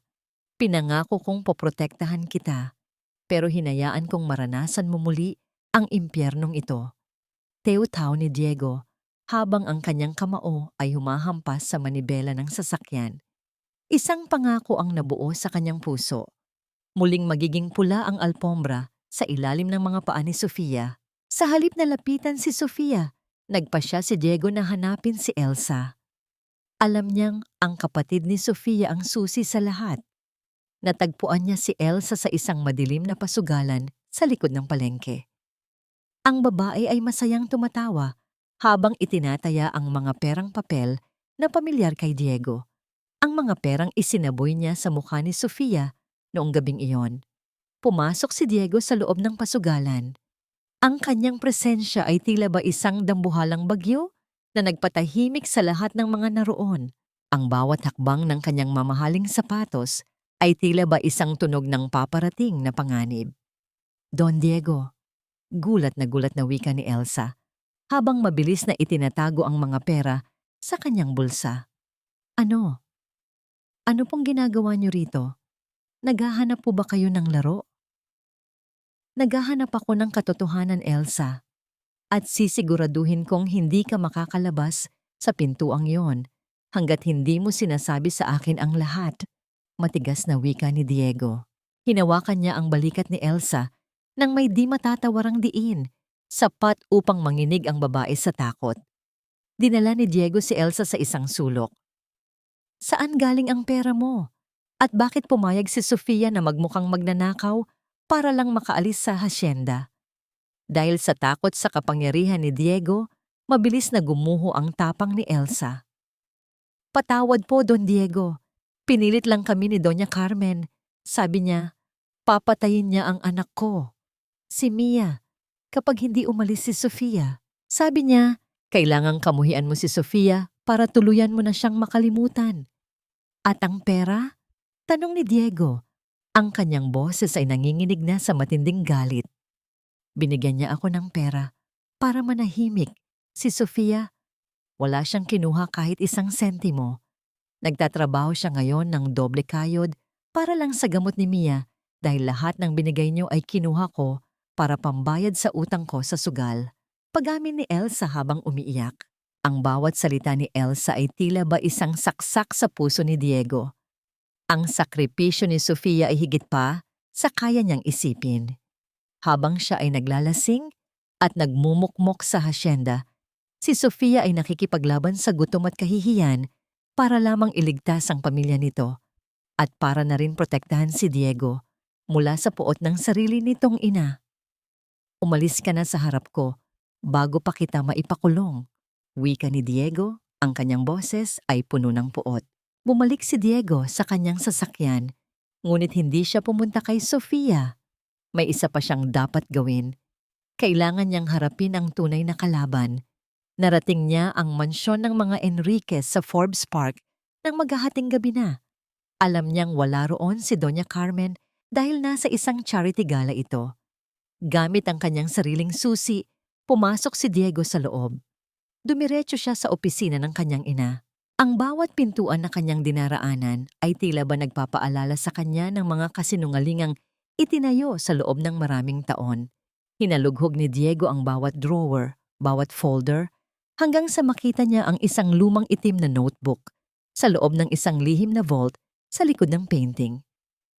Doon, nakatago ang mga ulat ng investigasyon, 15 taon na ang nakalilipas.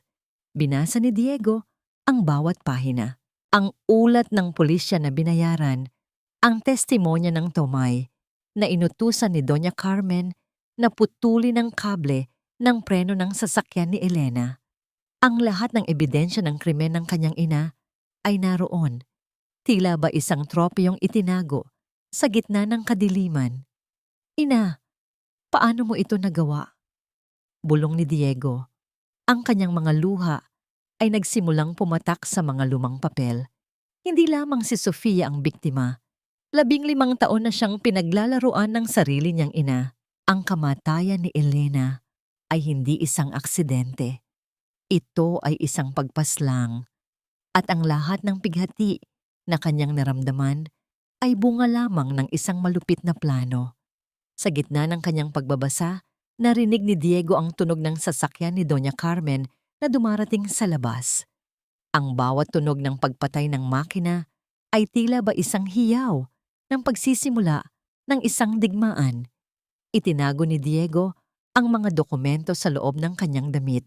Tumingin siya sa salamin at ang lalaking nakita niya roon ay hindi na ang mahinang Diego na nagpaparusa sa sarili. Ito ay isang lalaking handang wasakin ang lahat para sa katarungan ng 2 babaeng minahal niya. Ano ang gagawin ni Diego sa sandaling magtagpo ang kanilang mga mata ni Doña Carmen? At sapat ba ang mga dokumentong ito upang mapabagsak ang isang imperyong itinayo sa dugo at kasinungalingan? Ang laban ay nagsisimula pa lamang at sa pagkakataong ito, walang sino mang makakaligtas sa puot ng isang pusong matagal na binalot ng pighati.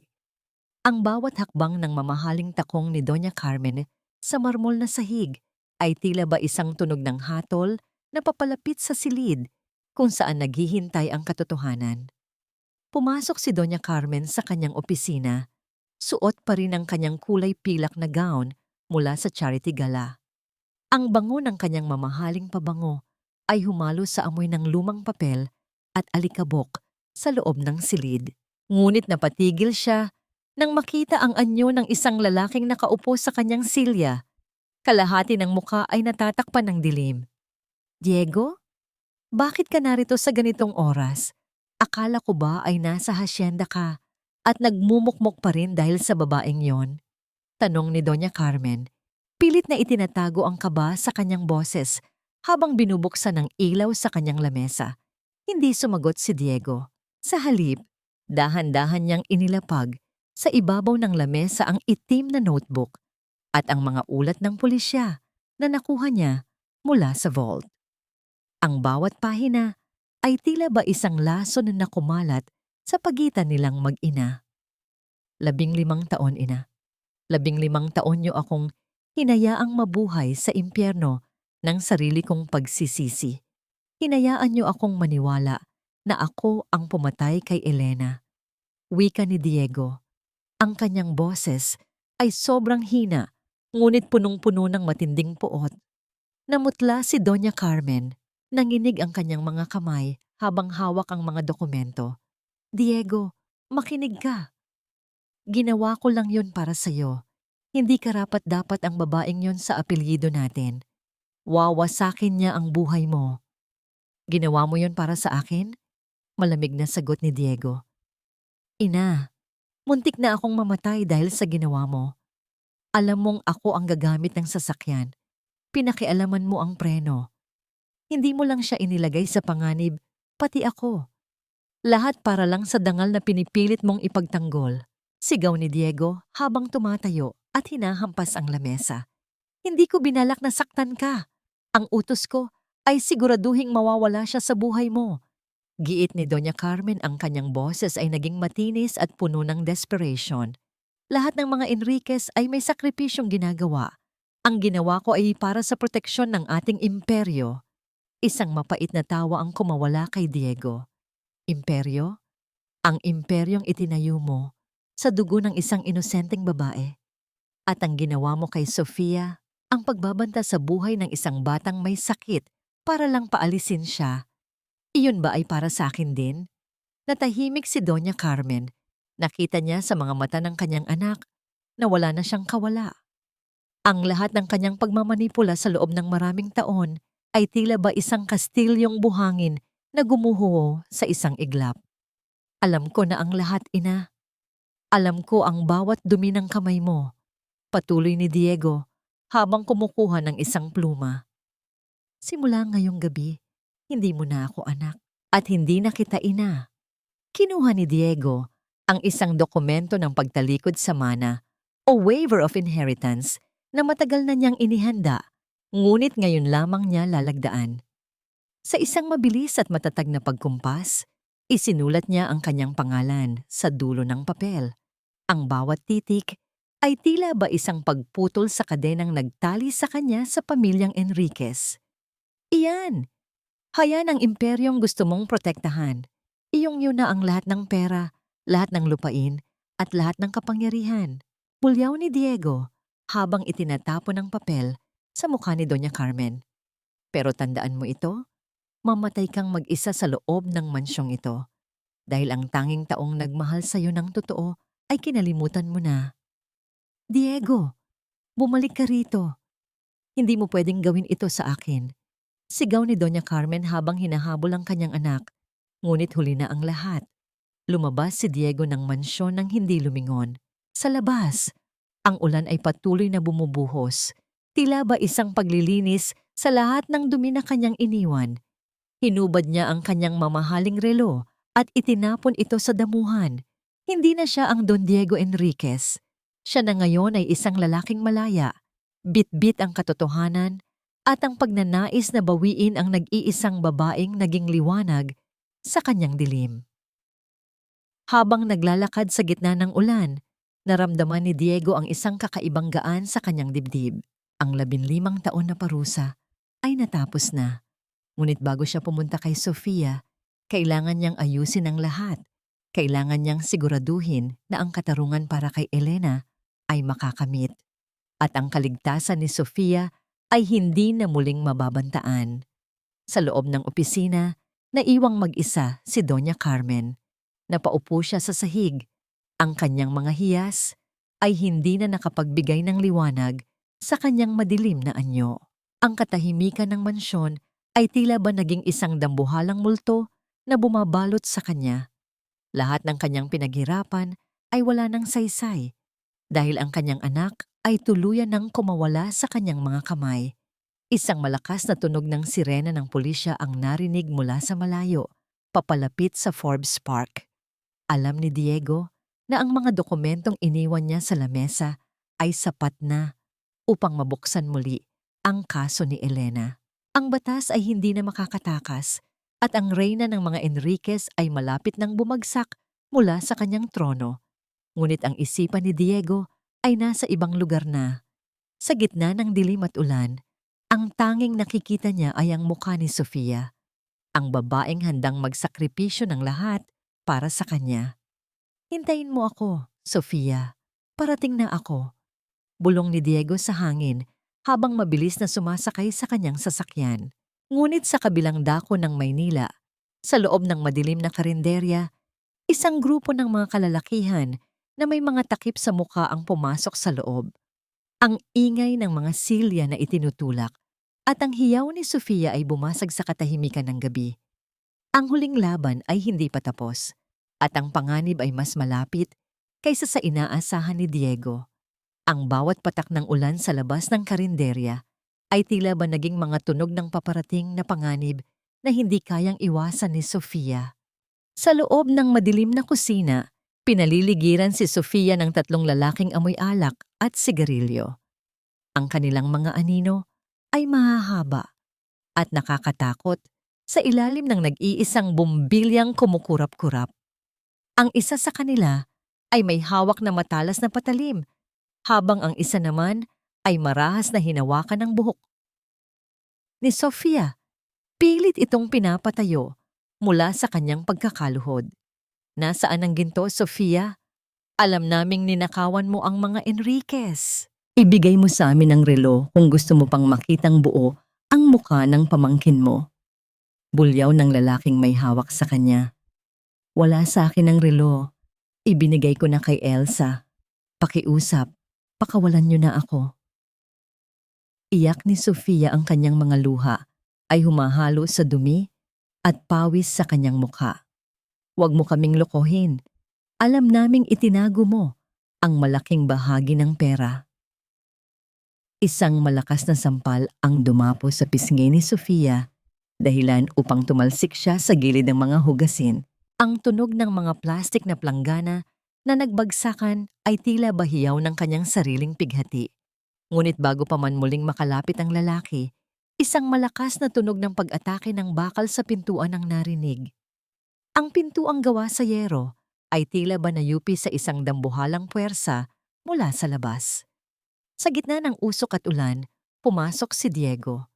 Ang kanyang mga mata ay nagniningas sa matinding galit. Tila ba isang leon na handang pumatay upang protektahan ang kanyang katuwang. "Bitiwan niyo siya!" ang gumaralgal na utos ni Diego. "At sino ka naman? Ang kabit na hasyendero?" Pangutya ng lider ng mga lalaki habang iwinawasiwasang patalim. Hindi na sumagot si Diego. Sa isang mabilis na pagkilos, sinugod niya ang lalaking malapit kay Sofia. Hindi siya bihasa sa pakikipag-away, ngunit ang bawat suntok niya ay puno ng puot at pagmamahal.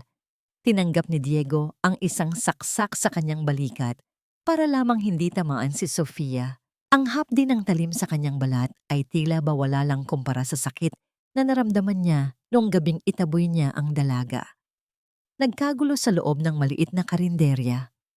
Ang mga silya ay nagliparan, ang mga lamesa ay naitumba, at ang tunog ng mga kamaong tumatama sa laman ay umalingaw-ngaw sa buong paligid.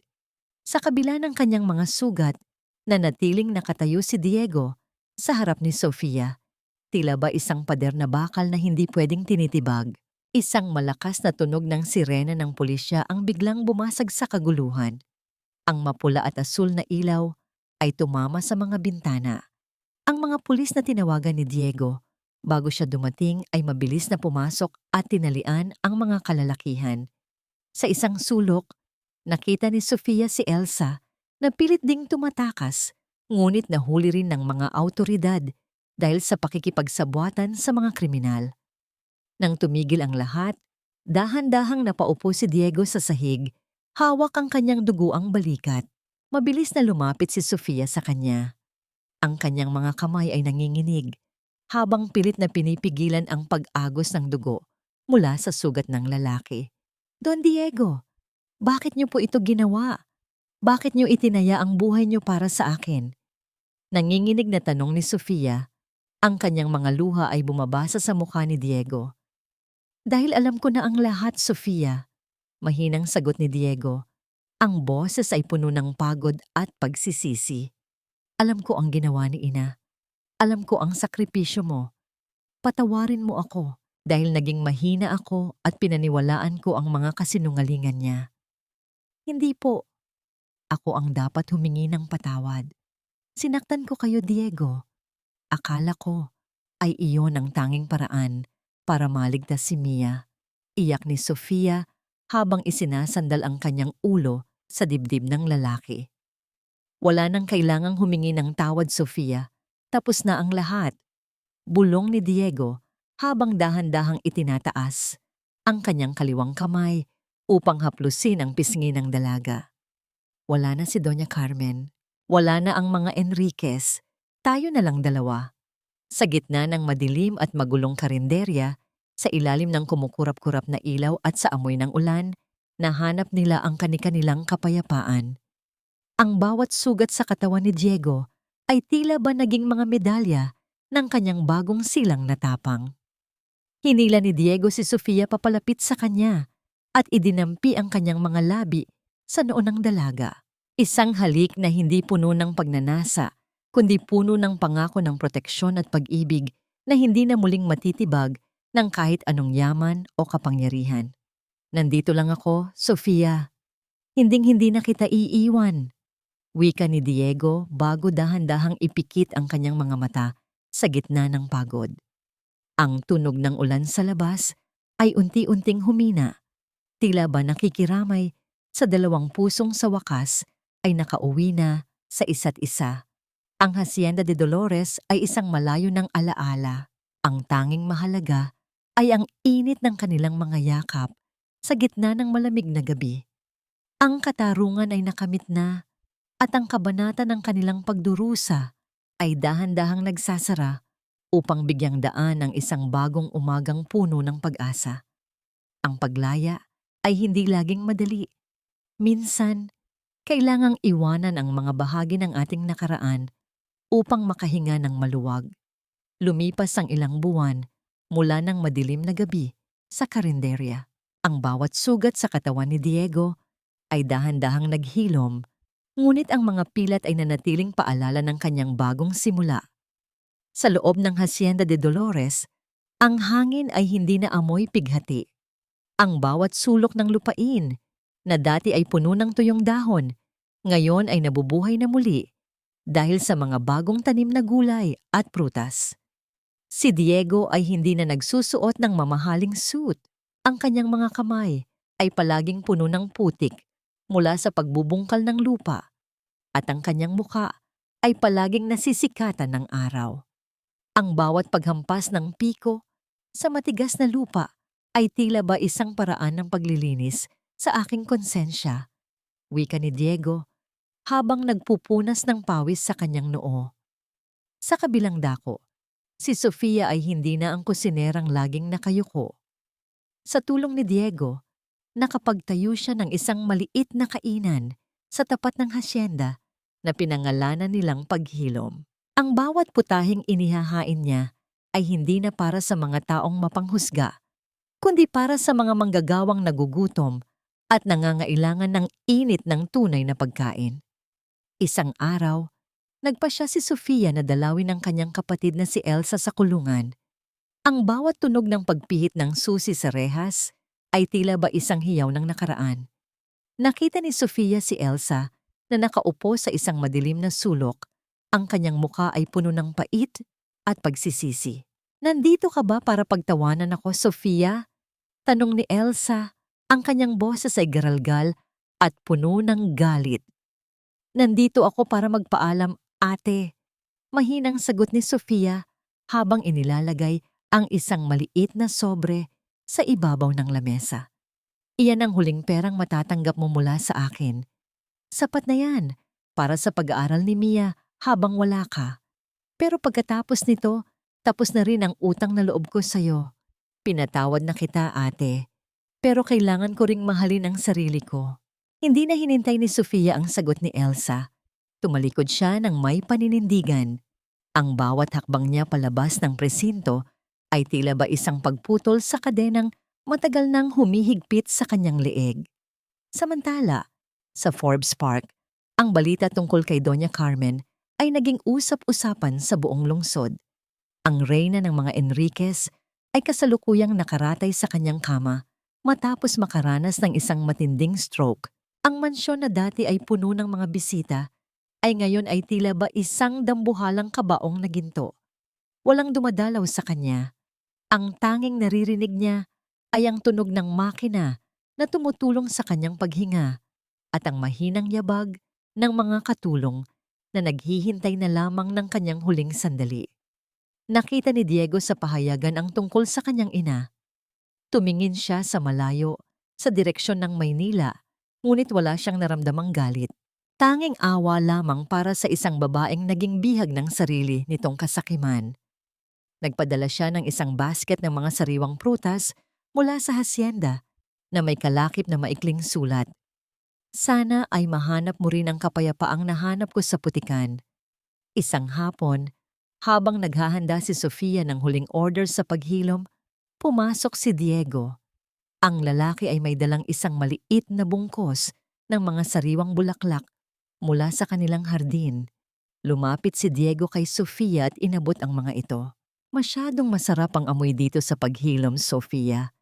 Pero mas masarap ang pakiramdam na makita kang nakangiti ng ganyan. Wika ni Diego habang hinahawakan ang kamay ng dalaga. Salamat, Diego.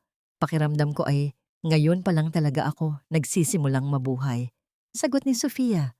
Nagkatitigan ang dalawa sa gitna ng maliit na kainan. Ang bawat segundo ay tila ba puno ng pasasalamat. Ang Hacienda de Dolores ay hindi na isang lugar ng pighati. Ito ay naging isang paraiso ng pag-asa. Ngunit habang lumulubog ang araw, nakita ni Sofia ang isang kakaibang kaba sa mga mata ni Diego. Ang lalaki ay tila ba may gustong sabihin, ngunit hindi makahanap ng tamang salita. May problema ba, Diego? Tanong ni Sofia.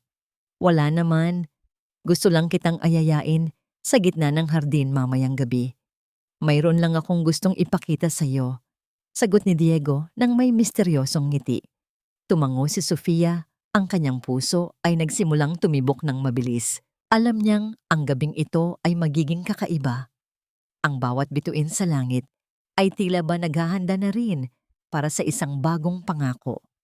Ang dulo ng kanilang pagdurusa ay narito na at ang pagsisimula ng isang bagong kabanata ay malapit nang maisulat sa ilalim ng liwanag ng buwan. Ang gabi sa Hacienda de Dolores ay hindi na malamig at nakakatakot gaya ng dati. Ngayon, ang bawat simoy ng hangin ay tila ba may dalang bulong ng pag-asa at bagong simula. Sa ilalim ng malawak na kalangitan na puno ng nagniningning na mga bituin, dahan-dahang inakay ni Diego si Sofia patungo sa gitna ng kanilang hardin.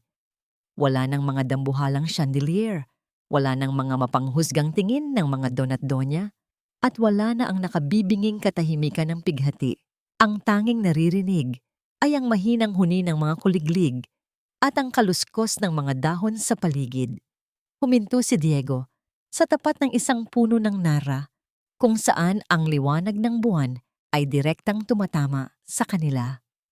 Humarap siya kay Sofia at hinawakan ng magkabilang kamay ng dalaga.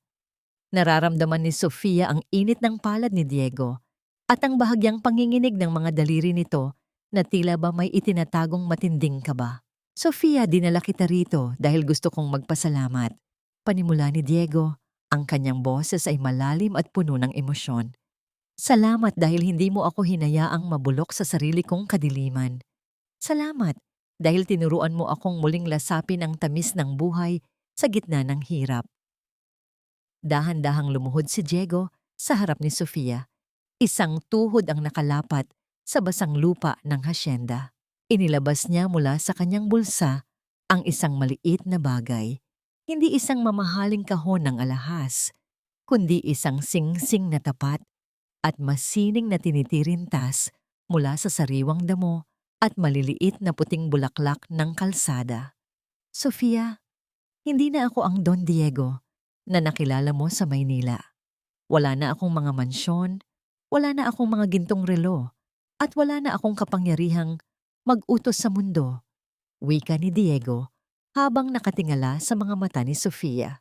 Ang tanging maibibigay ko sa iyo ay ang pusong ito na puno ng pilat, ngunit tanging pangalan mo lang ang isinisigaw. At ang dalawang kamay na ito na handang magbungkal ng lupa araw-araw para lamang may mailaman sa ating hapagkainan. Magiging asawa ka ba ng isang hamak na magsasakang tulad ko? Hindi na nakapagsalita si Sofia. Ang kanyang mga luha ay mabilis na pumatak, tila ba mga perlas na kumikinang sa ilalim ng buwan. Ang bawat hikbi niya ay puno ng kaligayahan na matagal na niyang ipinagkait sa kanyang sarili. Dahan-dahan siyang tumango, hindi dahil sa singsing, kundi dahil sa lalaking handang talikuran ang lahat para lamang sa kanya. Oo, Diego, hihilingin ko pa ba ang higit sa pagmamahal mo? Teutaw ni Sofia habang iniaabot ang kanyang daliri upang isuot ni Diego ang singsing na gawa sa damo. Tumayo si Diego at niyakap nang mahigpit si Sofia. Inangat niya ang mukha ng dalaga at dahan-dahang idinampi ang kanyang mga labi sa noo nito, isang halik na puno ng paggalang at pangako. Pagkatapos, hinawakan ni Diego ang baywang ni Sofia at dahan-dahang iginalaw ang kanyang mga paa. Wala tayong orkestra, wala tayong mga bisitang nakamasid, at wala tayong sulyapan na gawa sa marmol. Bulong ni Diego sa tainga ni Sofia. Pero ito ang pinakamahalagang sayaw sa buhay ko.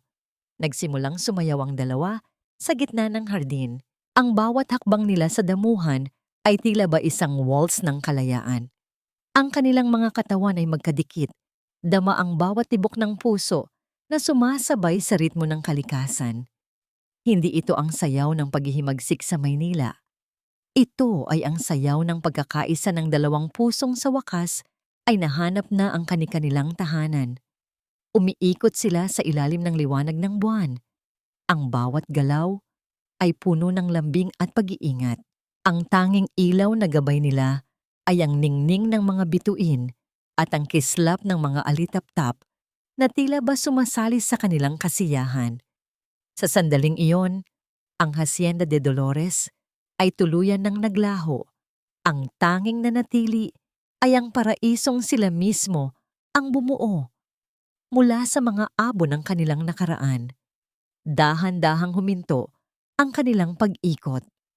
Ipinatong ni Sofia ang kanyang ulo sa dibdib ni Diego, nakikinig sa matatag na tibok ng puso nito. Ang bawat pait, bawat luha, at bawat sakripisyo ay nagkaroon ng saysay dahil sa sandaling ito. Mahal kita, Sofia, higit pa sa anumang yaman na meron ako noon, wika ni Diego. Mahal din kita, Diego, hanggang sa huling hininga ko, sagot ni Sofia. Ang gabi ay dahan-dahang lumalim, binalot sila ng isang mainit na yakap ng katahimikang hindi na parusa, kundi isang biyaya.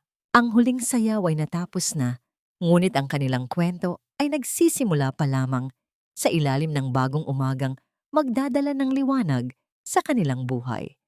Ang bawat bituin sa langit ay tila ba isa-isang pumikit upang bigyan sila ng privacy sa gitna ng kanilang kaligayahan, habang ang buong mundo ay nananatiling tahimik. Saksing tanging pag-ibig lamang ang tunay na kayamanan sa mundong ito. 5 taon na ang lumipas mula ng huling sayaw sa ilalim ng buwan, ngunit ang bawat araw sa Hacienda de Dolores ay tila ba isang bagong pahina ng isang kwentong hindi na matatapos sa pighati. Ang malawak na lupain na dati ay balot ng katahimikan at mga tuyong dahon. Ngayon ay isang masiglang komunidad na puno ng buhay. Ang bawat puno ng nara ay tila ba sumasayaw sa ihip ng hangin. Saksing tanging pag-ibig lamang ang tunay na nagpapatubo sa kahit anong tigang na lupa.